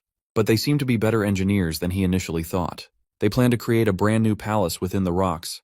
This is when Pasha reveals that devouring worms will do the trick. It has a large shell that is similar to the Badland beast, and there happens to be one in the ruins. She claims to have used the same type of shell to sneak into the City of Glow within the Kingdom of Dawn. Of course, the description she provides sounds quite familiar to Roland. Agatha doesn't waste a second and questions her if Pasha was responsible for infiltrating the Devil's Base and devouring the Blackstone Tower. Well, it looks like Pasha has no clue about it. Roland then gestures to Sister Scroll, and she lays out the map. He finally decides to further brief Pasha about the events in the Snowy Mountains. So, in a matter of minutes, Roland explains everything, like how they encountered the devil camps, and how that very camp got devoured by the same worm. The tracks of these two worm monsters were all heading towards the Snowy Mountains, and their sizes are also much bigger than Badland beasts. Seeing the illustration in Scroll's hand, Pasha confirms that this is indeed a devouring worm. She further reveals that the ruins of an underground civilization lie beneath the Snowy Mountains. It's stated in the records that this civilization once dominated the entire land of Dawn. Where there are mountains, there are traces of the worms. You can tell from the millions of tunnels within the mountains that the records left by this old civilization are not exaggerations. However, Pasha confirms that the underground civilization was destroyed, and these worms left by that civilization are merely shells, similar to the primeval vessels. If a soul enters the shell, the worms can be manipulated. It looks like the worms were active twice. The first time, they attacked Agatha's research tower, and the second time, they attacked the Devil's Base. The only possibility here is an unknown species that has never shown itself. There is a possibility that this mysterious civilization found the ruins and some worm shells in the Snowy Mountains and transferred souls into those shells. If this is the case, it wouldn't be a big problem. But what if there is a magic core and a central vessel within the ruins? Would they suddenly gain a lot of knowledge in magic and create a divine relic that targets witches? According to the records, the bigger the mountain ranges, the greater the possibility of a huge underground civilization. The Snowy Mountains are not as large as the Impassable Mountain Range or the Dragonspine Mountains, but their main peak is the highest in this region. If there is a large number of shells there, Roland wants to act before it's too late. Pasha also wants Roland to help them explore this peak. If there are functioning relics and the vessels mentioned in the records, it will be extremely troublesome if the enemies get their hands on them. Roland admits that their worries are valid, and he has always wanted to explore the Snowy Mountains in the west. However, due to a lack of transport equipment and a reluctance to send the witches into danger alone, the exploration was delayed. If they can use the devouring worms, it might be a good opportunity. In this case, Pasha decides to start migrating immediately. Roland hopes this is just the beginning of their cooperation, so he extends his hand for a handshake. However, since Pasha doesn't understand the concept of a handshake, he explains that a handshake means the two parties have reached a consensus. Pasha in turn extends her tentacle. As Roland shakes hands with her, he feels a pang of sadness that Soraya is not here to witness this crucial moment.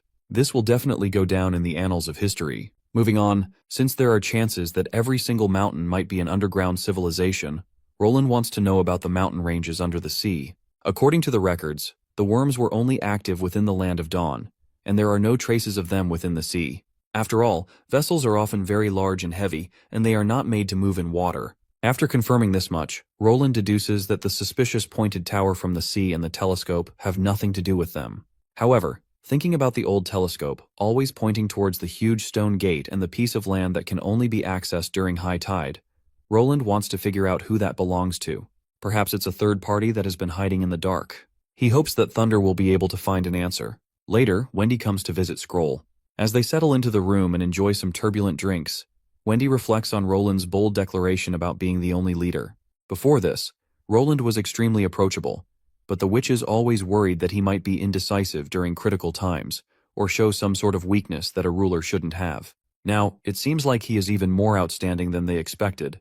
Not to mention, even though Roland is becoming more and more mature, he still treats the witches and common folks the same way as usual. It almost feels like second nature to him, which is especially abnormal for someone from the royal family.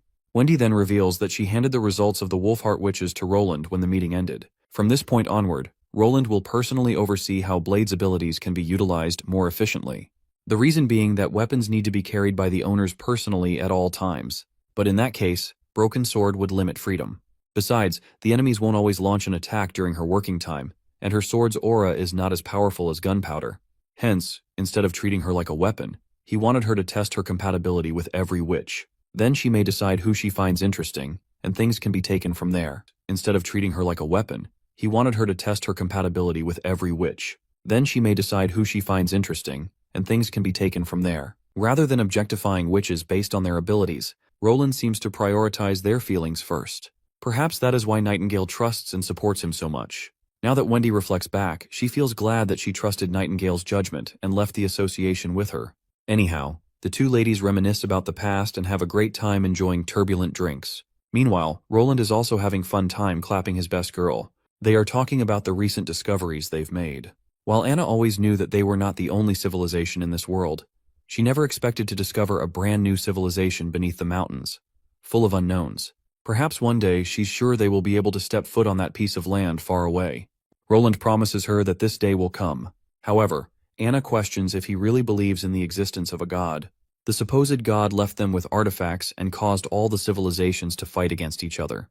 This just makes her feel as if the god is looking down upon them. Roland asks her if she's feeling scared.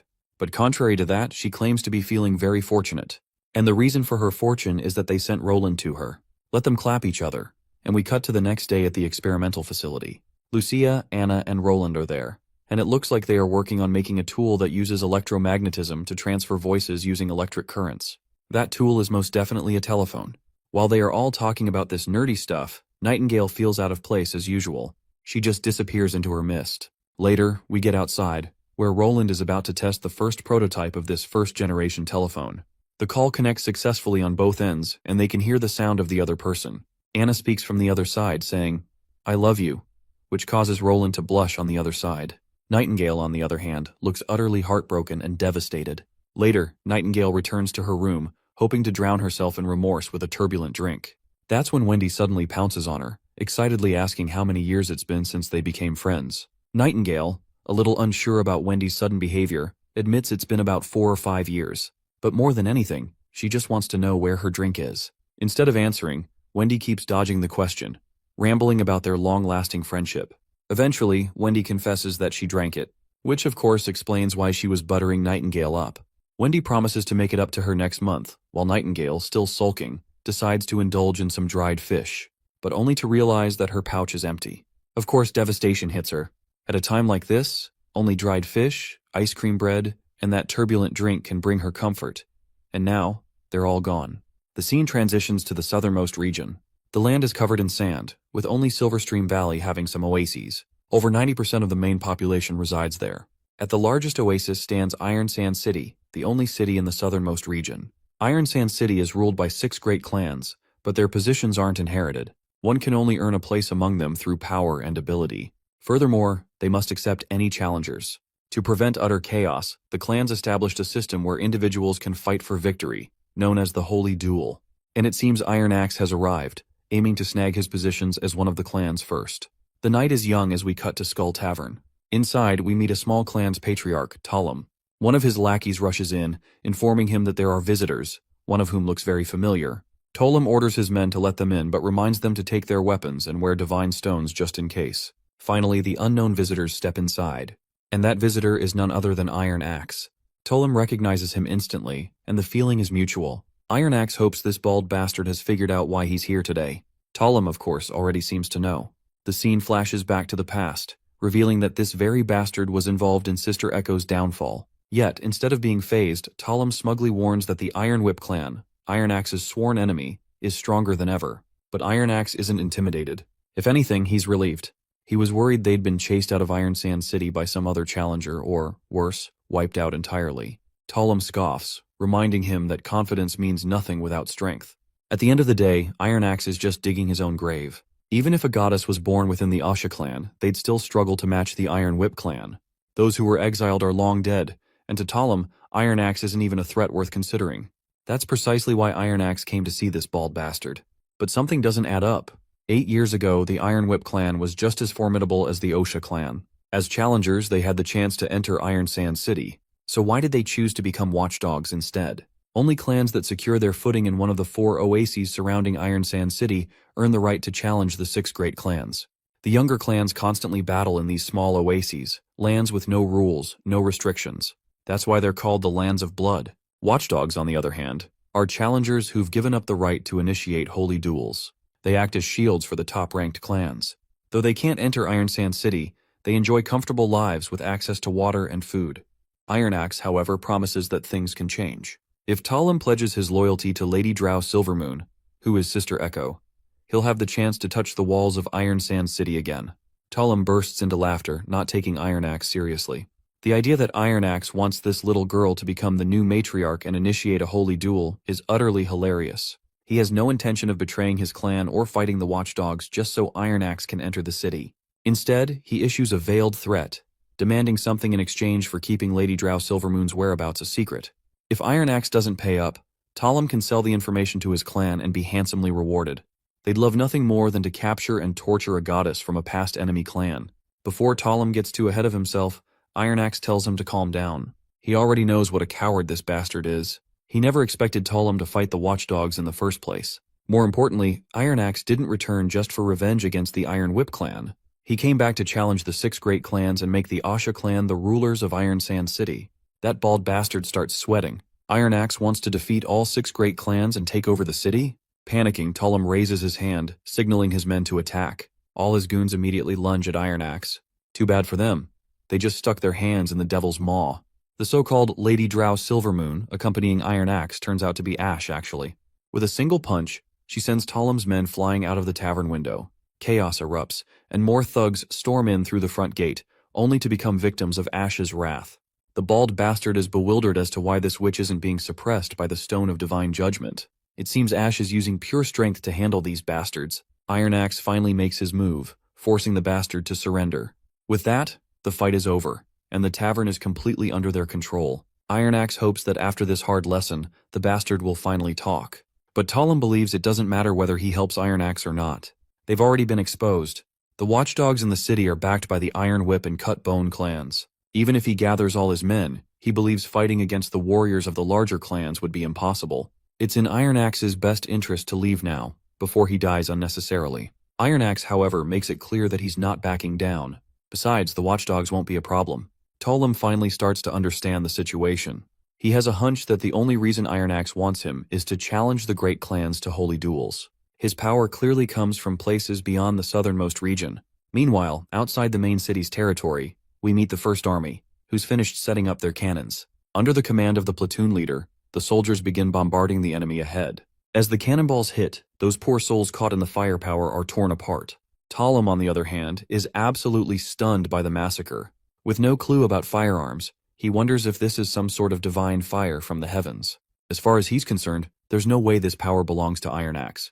He's dying to know who Iron Axe serves. Iron Axe finally reveals that he serves a merciful ruler and is on a mission to bring peace and order to the Mojin people. But Iron Axe is also aware that lowlifes like Talim will never accept this new order. The oases raised the people of the Sand Nation, but also imprisoned their thoughts. To survive, they started killing and harming each other. The oasis that should create life has been drenched in blood. As for the watchdogs, they were clearly created to protect the power of the great clans, and they caused the common folk to suffer in the desert. To Iron Axe, this is nothing but stupidity. Talum, however, reminds Iron Axe that he must be aware of the reasons they've been living this way, especially since he was born here. The oases can't contain everyone, so they must kill and steal. The Mojin people will never escape the desert unless they have the power to overthrow Grey Castle. Whether they choose to collaborate or surrender, only death awaits them. The Northerners will never trust them, and the Blackbone and Sandstone clans prove this point by teaming up with Garcia. To obtain fertile land, those two clans decided to serve Queen Garcia of Clearwater. But after all that, they got nothing. Rumor has it that they took some strange pills, and their bodies melted into nothing but mush. The land they were promised was nothing but an empty lie. Iron Axe admits he used to believe the Northerners would never trust them, but what he's seen so far tells a completely different story. Suddenly, the watchdogs from the city march toward the commotion caused by Iron Axe and Ash.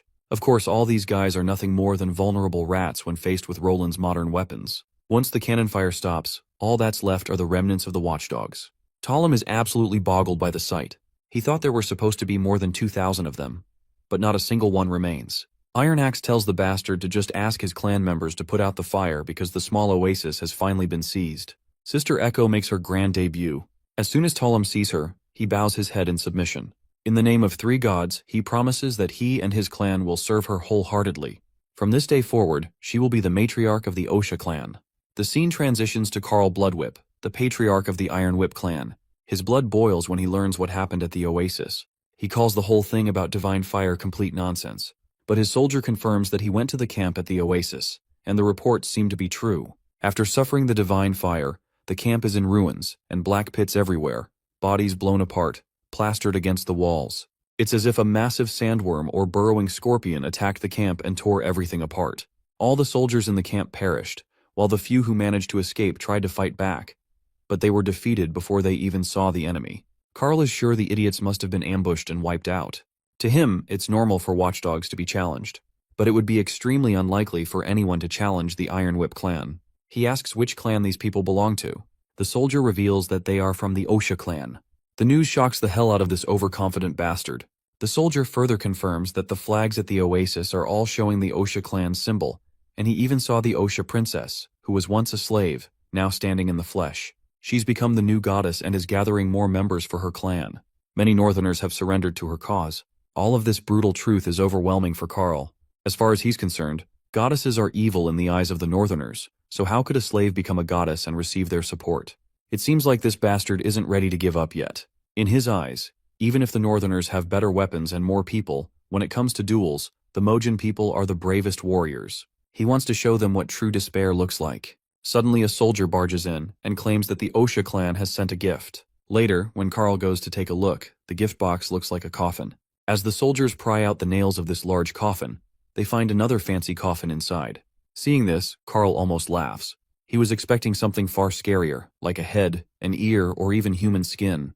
After all, this is Iron Sand City. Anyhow, the bastard swings his axe, aiming to shatter the coffin into pieces. His hit lands, but instead of shattering, the coffin explodes, taking down everyone in the room. With that, the Iron Whip clan has been wiped out. We then cut back to the time when Iron Axe filled that coffin with white powder, flint rocks stuck to the edges, and a fuse connected to the lid. With the help of one of the witches, they made the coffin lightweight. Now, whether the coffin was opened by force or naturally, only thunder and flames awaited them. Once Talum learns how Iron Axe wiped out the Iron Whip clan without a duel, he questions the audacity of such an act. How could Iron Axe do this without a proper duel? Iron Axe then reveals that it was all Lubaka who tainted the name of the holy duel and disrespected the three gods. And as someone who doesn't even deserve to be a human, Lubaka doesn't deserve fairness either. For someone as despicable as him, there's no point in being cautious. He should just be crushed. But Talum questions if Lubaka hadn't opened the coffin or destroyed it, would it have been a failure for Iron Axe? Iron Axe knows Lubaka too well. The guy loves chaos and destruction. Murdering others is second nature to him. It's extremely easy to predict his reactions. That coffin was just a starter. Even if Lubaka manages to dodge this one, there are more gifts waiting for him. However, Iron Axe doesn't believe the three gods would protect traitors. Talum once again promises to follow the vow he made to the three gods, serving the Osha clan with all his heart. Through the listening sigil, Sister Echo delivers the transmission of her victory to Spear Passy, who then passes it on to Nightingale in Roland's office. The Iron Whip clan has been wiped out, and Echo offers her thanks for Roland's support. Roland instructs Spear Passy to tell Echo to continue with the plan. With that, the transmission ends, and Nightingale returns to her comfy couch to get some rest. The reason the transmission went through Spear Passy, and Roland depends on Nightingale to deliver the messages, is because sigils only work if imbued with a witch's magic. Since sigils have limited range, Spear Passy served as the middle person, delivering the transmission to Sister Echo. Though this method isn't perfect, it's far better than communicating through pigeons, which takes weeks to travel.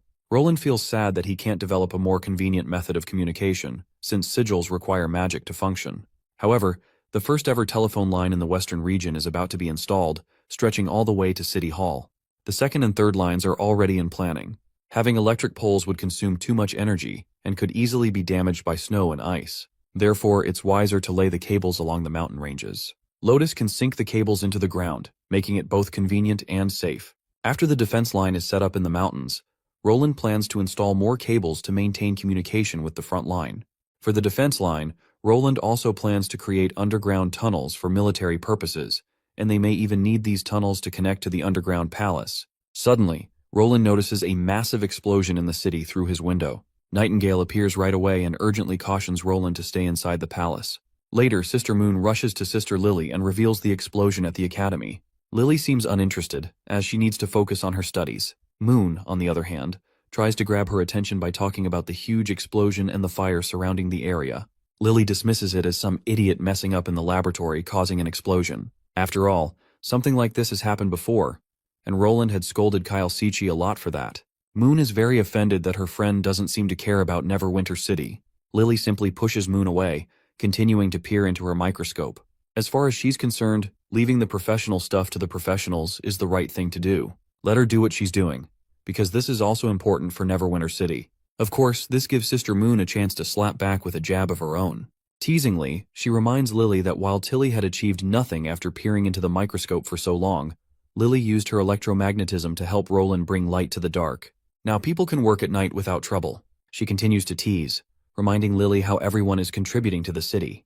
Eventually, Lily agrees to investigate the cause of the explosion. So they and a few other witches head to the site of the incident.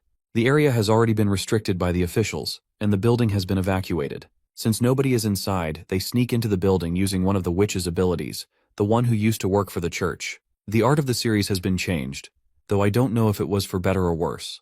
The background art has gotten more detailed and colors are very vibrant, but the character design now looks a little off. Eventually, the witches reach the site where the explosion happened. Summer uses her magic powers to create a hologram, revealing a classroom brimming with life as the students chatter in the class. However, it's not all sunshine and roses in this classroom. A few bullies are picking on a little girl, but another girl steps in to protect her. The bullies latch onto the protective girl, but the girl, strong and confident, manages to fight her way free, kicking the bullies down one by one. But her luck runs out when she's struck hard on the head, causing blood to pour from the wound. The pain triggers a surge of anger, and the girl's powers explode in a violent outburst, awakening her magic in a fiery burst. When a witch first awakens her powers, all the magic within her condenses, and the backlash can cause great pain. This often leads witches to use their powers unwittingly, exposing themselves to danger. Awakening in public is a death sentence. Summer's hologram shows the girl trying to regain control of her powers, managing to suppress her anger and grab her friend's hand.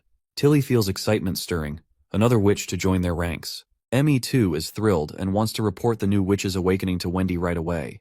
But not everyone shares this enthusiasm. Moon, however, seems distressed by the revelation. Before we learn the cause of her distress, all the witches make their way back to the dorms to meet with Wendy. Instead of being praised for their discovery, all the witches are scolded by Wendy for ignoring the restricted signs and entering without authorization. As the girls leave, Wendy remains fuming, still upset about the breach. Meanwhile, Moon stays behind, lost in her thoughts. Finally, Lily, frustrated with Moon's zoning out, drags her into their room and demands to know what's bothering her. Moon hesitates before revealing her fears. The new witch who awakened her powers uses electricity. Lily, initially confused, doesn't understand why this concerns Moon. Moon explains that electricity and electromagnetism are deeply connected, and if this new witch is stronger than her, Moon fears she might be rendered useless to Roland. Lily laughs aloud at what she sees as Moon's silly and shallow thinking. She reassures Moon that Roland would never abandon her, no matter how powerful the new witch becomes. Then something clicks in Lily's mind. The phrase Moon used about electricity and electromagnetism strikes her deeply. Suddenly, Lily rushes to her microscope, an epiphany dawning upon her. Moon, confused and curious, tries to ask her what's going on, but Lily quickly shoos her away, urging for silence. Then, a blinding yellow light erupts from the microscope as Lily makes a breakthrough. Later we see Barov and Scroll meeting Roland to report on the recent classroom incident. Thankfully, no one was critically injured, though 3 students suffered broken bones while trying to escape the blast. When the teachers heard the explosion, they quickly began evacuating the students. Thanks to Ferland's calming words, chaos and panic were minimized, reducing the number of casualties. Agatha also froze the fire to prevent further damage to the building. Roland is relieved that the First Army's involvement was used as an excuse to cover up the true danger of a witch's awakening, preventing the public from learning about the risk. Barov then reports that the conflict between the children is related to regional tensions that need to be addressed. One child came from the southern region, while the other hailed from the eastern region. Timothy, in charge of Valencia City in the eastern region, hasn't surrendered yet. The children wouldn't have been discussing this if the adults hadn't been mentioning the city of traitors in front of them. Barov believes the parents of the children involved in the conflict should be punished, and anyone discussing betrayal or traitors should be strictly forbidden. This way, similar incidents can be prevented before they escalate. As for the issue of witches awakening, Barov suggests writing it into law to prevent further public unrest. That way, they can avoid potential conflicts and keep the awakening a secret. Hearing this, Roland acknowledges Barov's growth over the past 2 years. His ability to trace the root cause of the problem is commendable, but Roland still feels that making this a law is not the right move. He believes that simply legislating it won't stop the fear surrounding witches' awakenings. If the law contradicts public sentiment, it will only expose hidden issues. Scroll speaks up, noting that Neverwinter's citizens come from all over Greycastle, so it's natural for there to be various conflicts. Banning things just because they happen once would only complicate matters. Guiding the masses and teaching them what's right and wrong seems like a better approach than imposing blanket bans. As for the issue of witches' awakening, Scroll suggests seeking Agatha's input. Tequila, home to many awakened witches, might have valuable insights into managing the situation. Roland decides to mask the incident as a simple physical conflict between students. The student who injured the witch with the chair will be required to pay medical bills, while those injured in the explosion will be compensated by the witch union. The school building will be repaired by City Hall, and classes will resume as soon as possible. As for the whole ordeal, Roland plans to handle everything as Scroll suggested. Proceeding to the next topic, Roland inquires Scroll about this new witch. Scroll gives her name as Sharon and questions if Roland wishes to meet her. Roland decides to postpone the meeting with Sharon, suggesting she should be given a few days to rest and recover from the recent incident. The next scene transitions to the hospital. There, Wendy notices Mr. Pine, who seems to be arguing with a couple. Once the couple parts ways, Wendy inquires about them. Pine reveals that the couple are the parents of the new witch. They were worried about leaving their daughter here by herself, so they asked if they could take her home. But when Pine heard that Roland wanted her to stay, they changed their minds immediately. They even started thanking Roland for taking care of her. Since Wendy is here to deliver food to Sharon, she asks Pine to show her the way. Later, Roland meets with Phyllis and Agatha. There seems to be something strange happening in the territory. In the last year, only one witch has awakened in the western region, while Tequila had more than 5 times the amount of awakenings. After discussing this with Pasha, they have arrived at a theory that something is stopping the new witches from awakening. Of course, this shocks Roland deeply. We then learn how the magic powers in this world are like tides, constantly changing. During the 2 years after the arrival of the Red Moon, the abundance of magic was at its peak, and a new witch would awaken almost every day. Gradually, the amount of magic decreased, and the time between the 2 red moons can be seen as the drought season. One would have to wait until the months of demons for more awakenings to appear. The abundance of magic peaks once every year.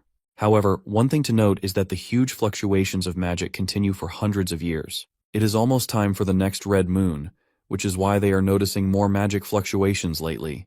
That being said, there were supposed to be more awakenings, but the opposite is happening. Something must be stopping them from awakening. For a moment, Roland decides to consider Agatha's words as the truth. Since there is nothing they can do about it, Roland decides to take it as a sign that the god is simply taking a short break. After all, no matter how the awakening rates change, their mission of chasing the devils out of the Land of Dawn remains the same. Furthermore, the reason Roland summoned them was to ask about the damage a witch might cause during her awakening, and what the Alliance in Tequila does in these kinds of situations. Phyllis hints at an 8-minute rule she knows so far. The awakening of a witch doesn't happen without warning. From the moment magic starts to condense in an individual's body, It will take approximately 8 minutes before the condensed magic reaches its peak. Initially, the individual will feel a stinging pain and throbbing heat in their abdomen, and this feeling will grow stronger until the first backlash occurs. The amount of pain someone will feel differs from person to person. Those with stronger bodies might not even feel much of a change. However, they should still feel a light sting. The 8-minute rule states that if the witch announces to everyone that she is about to awaken, all the people around her must immediately leave her side. If mortals get injured during the awakening because they didn't take cover, they are not entitled to compensation from the Alliance. However, if certain infrastructure is damaged due to the awakening, the Alliance will pay for it. Roland finds this a very creative way of handling the situation. However, this will only work under the condition that people are familiar with witches. When a young girl feels random pain, her first reaction should be that an awakening is about to take place, not that she just ate something funny. Roland then questions what happens if the witch fails to announce it. To which Phyllis responds that the new awakener may be punished physically or fined, depending on the damage done. However, these incidents are rare, since only a few witches awaken as combat witches with overwhelming powers. But thinking about it, Roland realizes that this is no longer an era where witches are above humans. So he may not be able to use this method 100%, but it is still very effective at one thing. It spreads the idea that witches are born from humans, and regardless of whether one would like to accept it or not, every underage girl might turn into a witch one day. With that rule, witches and humans can be on equal footing, and the city hall can take care of any damages caused by not announcing the awakening. Those who become injured despite the announcement are in the wrong. If he were to create a set of rules that governs the actions of witches, just like traffic rules, everyone could follow them and avoid accidents. This way, many conflicts could be resolved. We then cut to the hospital where the newly awakened witch is staying. Miss Nana is also there with Sharon. Wendy enters and asks the girl about her well-being, to which Sharon claims that she feels like something new is inside her body now, and Anna assures her that it's just magic. Sharon isn't sure if being a witch means magic hurts all the time. While placing the food box down beside her, Wendy assures Sharon that once she learns to wield her power, it will become a part of her, just like any other limb of her body. As soon as the lid is opened, the aroma of the mouth-watering food fills the air, bringing immense joy to the little girl. Seeing how happy Sharon looks, Wendy reflects on how food is always enough to win anyone's heart. This is precisely why Roland always holds banquets whenever new witches are found. The little girl devours the food like a hungry wolf, and in no time, she finishes the entire box. Wendy then asks Sharon about her friend, the one she was trying to protect, wondering if she ever came to visit her here. Sharon sadly shakes her head. After all, she herself is a southerner, just like her bullies, so there is a high chance that the girl hates her just as much as she hates them. Wendy is surprised to realize that Sharon is also from the southern region. Initially, she had assumed Sharon only helped that girl because they were both from the eastern region. However, Sharon claims that regional origins don't matter since the conflicts of nobles do not involve them. Those typical bullies were simply looking for someone to pick on, and that eastern girl happened to be an easy target. To Sharon, wrong is wrong. If no one is willing to take a stand against it, then nothing will ever change. Wendy is astonished to hear such thoughtful remarks from a girl of her age. It seems Roland had been worrying for nothing, as this girl does not need Wendy's counseling at all. Just one glance at Sharon's face is enough to tell that she is certain of her choices. The scene cuts to the castle, where Roland is surprised to learn that Sharon has already come to terms with the fact that she has awakened as a witch. What's more, she is now ready to become a part of the Witch Union. She wishes to become like Nana someday. Roland can tell that she is an outstanding child for her age. At 15 years old, her magic vortex is ranked between middle and upper levels, almost on par with some of the adult witches from Tequila. The one who compared her to the witches of Tequila is Phyllis, who is always the most enthusiastic when it comes to testing new witches. Sharon's ability allows her to generate electric currents. With a small amount, she can light up bulbs, though she often burns them out. When she channels a great deal of electricity, her currents become like thunder, capable of penetrating wooden planks or melting metal. However, by exerting herself too much, she drains her energy quickly. In terms of consistency, she is not as stable as Moon's ability to generate power. In conclusion, she is classified as a battle-type witch, though she also has potential in production lines. Since she has just awakened her powers, she is still struggling to control them properly. Roland is certain that Sharon has plenty of potential to surpass her current limits. Once she understands the concepts behind electric currents, she will improve by huge margins. Not to mention, her powers will naturally grow stronger as she approaches adulthood. He looks forward to her breakthrough. For now, Roland decides to let her focus on training while also receiving an education. With that, Wendy is dismissed. As she walks away, Roland considers how Sharon's strong sense of justice makes her a great candidate for the law department. The thought of a young girl manipulating electric currents while patrolling the streets, ready to capture offenders, is certainly an amusing one. Basically, she could be the Batman of Neverwinter City. Later, as Wendy walks toward her quarters, Maggie and Lightning come flying toward her with urgent news. Apparently, Lily has produced an overwhelming amount of mushrooms, filling an entire room to the point of overflowing. She achieved this feat using her magic. Nightingale and Anna also arrive at the scene, and with their combined efforts, they manage to obliterate the overgrown mushrooms. Later, Roland learns that Lily's new ability allows her to duplicate microorganisms she observes under a microscope. When she underwent her evolution, she just so happened to be looking at the spores of birdkiss mushrooms. Lily admits that she doesn't fully understand her abilities yet. The room was filled with mushrooms before she even realized what was happening. Roland pats her head and decides to hold a mushroom feast that night. The scene then cuts to the southern region, a place where flames burn eternally. Even the chilling winds of the months of demons fail to reach this place. Seeing the scorching heat, Andrea has no doubt why this land is called Searing Flame Island. She hadn't expected the southernmost region to have such an unusual place. Ash shares the same thoughts. The heat here is so intense that one could lose all the moisture in their body within 2 days. This place is actually a designated battleground where warriors from various Sand City clans fight to showcase their strength and glory. It appears to be rich in oil and gas reserves, which is why the land is constantly aflame. However, to the native people, this place is a sacred battlefield where they can impress the gods with their combat prowess. Let's not forget about Talim, that baldy bastard. Every now and then, he'll have a few inner monologues that give us glimpses into his character development. Every time he hears Roland's name, he grows increasingly curious about what kind of person he really is. Regardless, Talim is also very grateful to Roland. It's because of Roland that he is able to stand in the arena for the holy duel once again. As soon as they enter the arena, the onlookers begin throwing insults at the Osha clan, calling them cowards, and throwing colorful remarks that would make anyone itch. These people are from the feisty Cut Bone clan. Talim can't help but feel sorry for them, because they haven't yet realized that they are nothing more than stepping stones for the Osha clan's goddess. Then, the leader of the number 1 clan, Wildflame, steps forward. His name is Changuz the Burning. He requests the leader of the Osha clan to step forward, and Our Lady gracefully obliges. Since this is not the first time she's participated, Changuz is positive that she's well aware of the rules. He reveals that the Cutbone clan will have 22 contestants.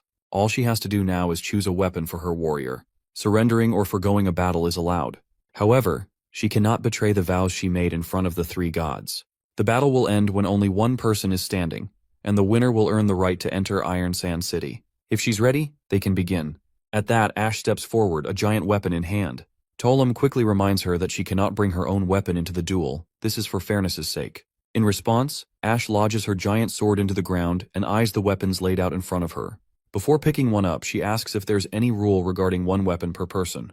Talim reveals that she can carry more than just one weapon if she's capable of handling them. At this, Ash picks up a shield for her left hand, to defend, and a giant hammer-like weapon for her offensive stance, something that suits her personality perfectly. Seeing how effortlessly Ash handles the massive weapons, Talim is sure that the Bone Clan is about to get boned. Andrea is ready as well. She grabs arrows, selecting precisely 22, one for each participant, as there are 22 people they will be fighting against in the duel. With that, Ash, Andrea, Iron Axe, and the Goddess are ready to face their opponents. Seeing how only 4 of them are going up against 22 people, Talim can't help but comment on the odds. But Ash reminds him that there were no instructions telling them to match their number of participants with the opposing team. So for her team, 4 members is more than enough to fight against 22 people. Someone quotes one of the rules, stating that the number of warriors allowed from each clan must be between 15 and 30. Furthermore, the number of participants from the challenging clan should not exceed that of the challenged clan. That means if the opponent sends out 22 warriors, Osha would be allowed to send no more than 22 warriors as well. The right move would be to send out an equivalent number of participants, especially considering the fact that the Grey Castle warriors look short and frail and don't seem brave enough. Changuz then asks the Osha clan members one last time if they really plan to send only 4 members. Ash boldly responds, and we already know what her answer is. She then turns to the bastards about to face her and wonders if these shitheads have prepared their wills in advance because she won't guarantee anyone will be left alive. The opponent can tell that this woman is gutsy, but they're not sure if her smug attitude will actually help in the battle about to unfold. It looks like we're about to find out since Changuz finally commences the holy duel between Osha clan and Cutbone clan. The enemy warriors charge at our party with full-on bravery. But soon enough, Sister Echo begins to sing her lullaby, catching everyone present off guard. Her song starts messing with the enemy's heads, making them massacre each other. Talim can do nothing but watch in awe at Sister Echo's might. Next, Andrea makes her move. She launches a bunch of arrows with her bare hands, taking down all the bastards in one go. Talim is once again boggled as to how the hell did she fire arrows with just her hands. And to top it off, every single one of them hits the enemy right over the collarbone with precision. Sister Echo changes her song to match Ash's ferocity. Ash charges at her opponent like a hungry beast. And with her sheer fighting will combined with Sister Echo's energizing song, the battlefield starts to feel like thousands of soldiers are marching. Ash, embodying those 1,000 soldiers, begins massacring the poor guys with her hammer. Then, one bastard prepares to launch an arrow infused with the Stone of Divine Judgment. But before that arrow can do any harm to Sister Echo, Iron Axe snatches it mid-air like the absolute gigachad he is. Talim, once again, is losing his freaking mind. And just like that, all the enemy soldiers are down on the ground, injured but not dead. One bald bastard suddenly starts preaching at the top of his lungs, rallying his wounded brothers back to their feet. They all eventually get into formation, preparing for their ultimate move. The baldy at the front makes it clear that the warriors of Cutbone Clan are not afraid of death. They are willing to sacrifice their lives in this holy duel, but they will not die in vain. The Holy Mother is not a murderer. She respects bravery and power, and she praises the mercy of the strong. Ash finds it laughable that these puny guys think they can win with just their conviction. To prove how utterly wrong they are, she alone begins pushing back all 22 enemies with her sheer power. Seeing this insane display of raw strength, the audience erupts in cheers, all rooting for Ash. Behind Changuz, a hooded woman cracks a smile after witnessing such an interesting sight. As Ash starts getting tired against the 22 jacked bald dudes, her friends step in to back her up, giving her the much-needed strength to keep going. Finally, all the bald bastards begin to struggle. The audience erupts into another round of jubilation, and eventually, every single one of them gets pushed back, scattering around like knocked-out bowling pins. Later we cut to Iron Sand City. In the training arena, that same hooded woman, whose name is Lorgar, is blowing off some steam, punching the sandbags with her mutated hand. Changuz arrives at the training grounds, where he learns that Lorgar, the same girl from before, has been relentlessly training since morning. He proceeds to go inside, but the guard outside humbly suggests that he shouldn't, as she doesn't want to be disturbed. But since the guard knows he can't order around the patriarch, he swallows his words and pretends he never said anything. So, the old man steps inside anyway. Watching her train, he feels glad that Lorgar is becoming more and more serious about her duties. Once he himself is defeated in the platform of Searing Flame, she will be next in line to take his seat as the patriarch of the Wild Flame clan. The hit she just landed on the sandbag could easily rip an ordinary human in half. He finally speaks, teasing her for how competitive she's becoming after seeing Osha clan's performance. He can clearly tell that his daughter has set her sights on the formidable warrior Ash, because his daughter does not want to give up her title as the greatest one-on-one combat fighter.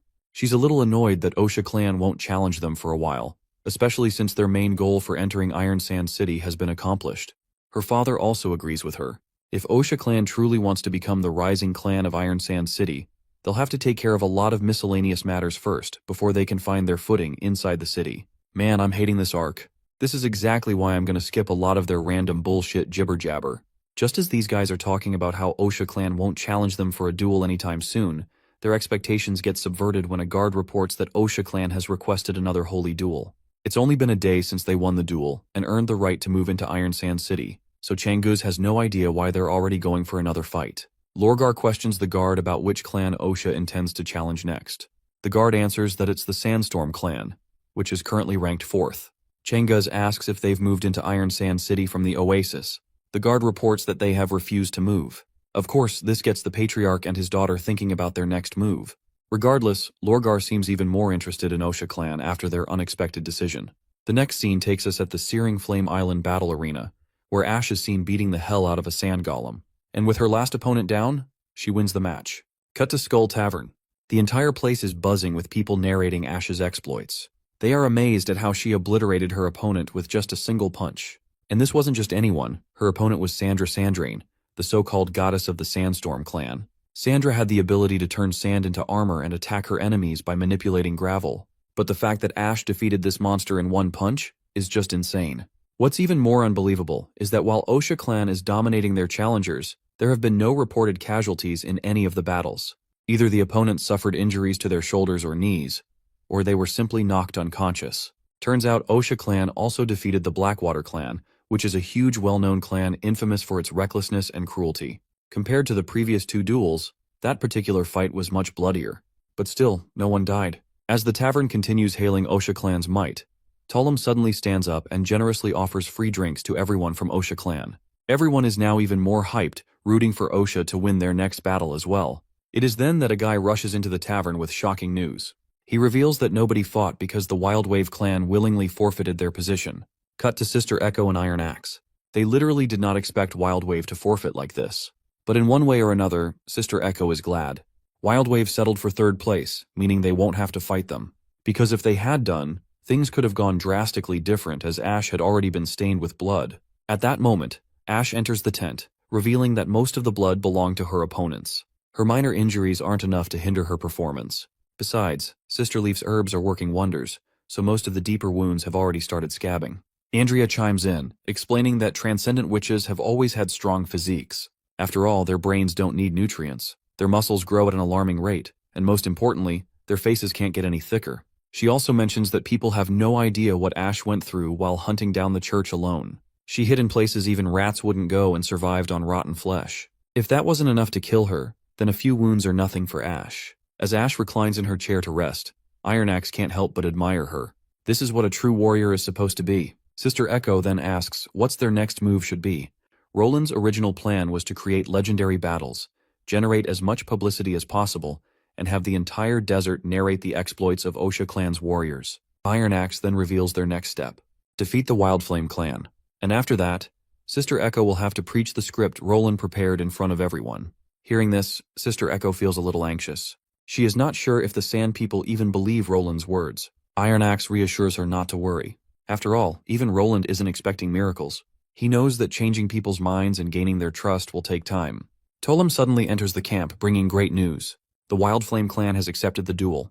But there's a catch. They have specific conditions on whom they wish to fight. Apparently, the third princess of the Wildflame clan, Lorgar, has personally requested a one-on-one duel with Lady Ash. The news spreads like wildfire. A massive crowd camps near the Searing Flame arena. They might not be able to witness this legendary battle firsthand, but at the very least, they'll be the first to hear the results. Most of them are pumped that the princess of Osha clan has finally returned to take her revenge. Without further ado, we cut to the Searing Flame arena. The crowd goes absolutely nuts seeing Ash step onto the stage, representing the Osha clan. From the Wildflame clan's side, Lorgar steps forward, the strongest goddess of the southernmost region. People are hyped beyond belief. This is a battle between the strongest warriors of the north and south, with no weapons, armor, or any tools allowed, including divine stones. The Sand People respect true warriors, and here, both fighters are free to unleash their full strength before the three gods. As Lorgar pulls back her hood, Ash immediately mistakes her for having dog ears, which mildly annoys Lorgar. Her ears are those of a wolf. Still, Ash takes note of something else. Lorgar isn't wearing any shoes, even though the ground beneath them is scorching hot. Lorgar claims that Mojin people are not afraid of hot sand, but Ash can see through her bluff. It's clear that this girl is struggling even if she won't admit it. Ash then calls her out for her use of magic. She finds it interesting that Lorgar is maintaining her transformed form at all times. Has she simply grown used to the constant mana consumption? But Lorgar denies knowing what Ash is talking about. She claims her transformation is the result of a sacrifice she made to receive power from the three gods. She can no longer return to her human form. She can only live her life as half human, half beast. And now Ash finally understands why she kept herself cloaked before stepping into the arena. She didn't want others to see her true form. She only reveals herself on the battlefield. For a moment, Ash wonders if she could distract Lorgar by offering her a bone. Maybe her fighting ability would drop significantly if she got tempted. After all, this trick always works on Maggie. But enough of this chit-chat. The battle begins. Inside Changuz's mind, he reflects on Lorgar's transformation. After becoming a goddess, she fell in love with fighting and grew stronger every day. For 5 years, no one has dared challenge the Wildflame clan because of her. But constant battles have gradually changed parts of her body into that of a wolf. Even when she isn't using her power, she remains this way. She will never be able to live the life of a normal girl. No handsome warrior will ever fall for her. This is why the Wildflame clan must win. She has to become the matriarch. Only then will people stop talking about her appearance. As soon as the match begins, Lorgar lunges at Ash, transforming her hand into a wolf's claw. Their fists collide, sending shockwaves through the air from the sheer pressure of their strength. It's clear both fighters are enjoying this, and they have no intention of backing down. Ash manages to push Lorgar back and comes crashing down like a meteor. But the hit doesn't land and Lorgar simply steps aside. Lorgar retaliates, launching herself forward with a devastating kick. Ash catches her leg midair and squeezes with such force that it sends sharp pain through Lorgar's body. But Lorgar quickly retaliates, breaking free from Ash's grasp. She immediately counterattacks, but Ash dodges and follows up with a series of punches. Lorgar blocks most of them, but Ash lands a solid hit to her forehead, causing it to swell. Then, Ash delivers a devastating kick, sending Lorgar crashing to the ground. The spectators are in awe, watching their so-called goddess get effortlessly beaten. But just as Ash prepares to finish her off, something changes. Lorgar begins transforming again, this time into something more monstrous. A moment later, she has completely turned into a massive beast. Ash is stunned, and the crowd is too holding their breath. The beast pounces at Ash. She quickly dodges, but it doesn't stop. Lorgar is relentless, her speed now comparable to the soldiers of divine punishment. Ash is pushed back as the beast continues throwing one strike after another. Sister Echo starts worrying, but Andrea reassures her. Ash is good at handling damage. Something like this isn't enough to take her down. She then explains the brutal training methods they used in Tequila. It's a method that forces witches to stay in the zone by constantly consuming magical power. Roland finds this method outdated and inefficient. He believes that if witches have time to train like that, they should use it to study how muscles and bones convert chemical energy into mechanical energy instead. But for Ash, who isn't the most intelligent, the inefficient method suits her perfectly. Now that Ash is done taking damage, it's time for her to fight back. She pulls off her pants belt out of the blue. The beast is totally confused by this unexpected move. The onlookers are just as confused as Lorgar. They have yet to figure out what kind of weapon is that. Besides, weapons are forbidden in this duel. Breaking that rule would only bring Ash humiliation. But Ash simply tosses the belt onto the ground. The moment it lands, the ground beneath it shatters. These belts weren't just accessories, they were restraints. And now Ash is finally removing them to unleash her full strength. Agatha had given her this transcendent training. She had ordered Ash to suppress her powers, consume her magic, and keep these constraints on her body until the day she truly needed that extra power. And now that the restraints are gone, Ash feels a surge of power unlike anything before. She clenches her fists and then launches herself at the beast. Lorgar, still in her monstrous form, retaliates with a furious counterattack. Her tail swings violently, creating a literal tornado that sends the onlookers into a frenzy. Meanwhile, Ash is airborne, descending at the speed of a bullet. Blood splatters as she drills her fist straight into Lorgar's eye. She wants Lorgar to surrender now that she's been roughed up enough. But Lorgar refuses to back down. She retaliates with a devastating blow that sends Ash flying. The beast looms over her, towering like an unstoppable force. The crowd watches in awe as the battle has reached its critical point. But Ash forces herself to stand, battered but unfazed. In fact, she seems even more fired up, eager to keep going. She can feel that she's stronger than she was last year. Clenching her fist again, she targets Lorgar's injured eye. This time she channels magic into her other fist. But before she can strike, Lorgar blocks her attack. The magic within Ash is surging faster than ever before. Despite the heavy blows she's taken, her arms feel stronger than ever.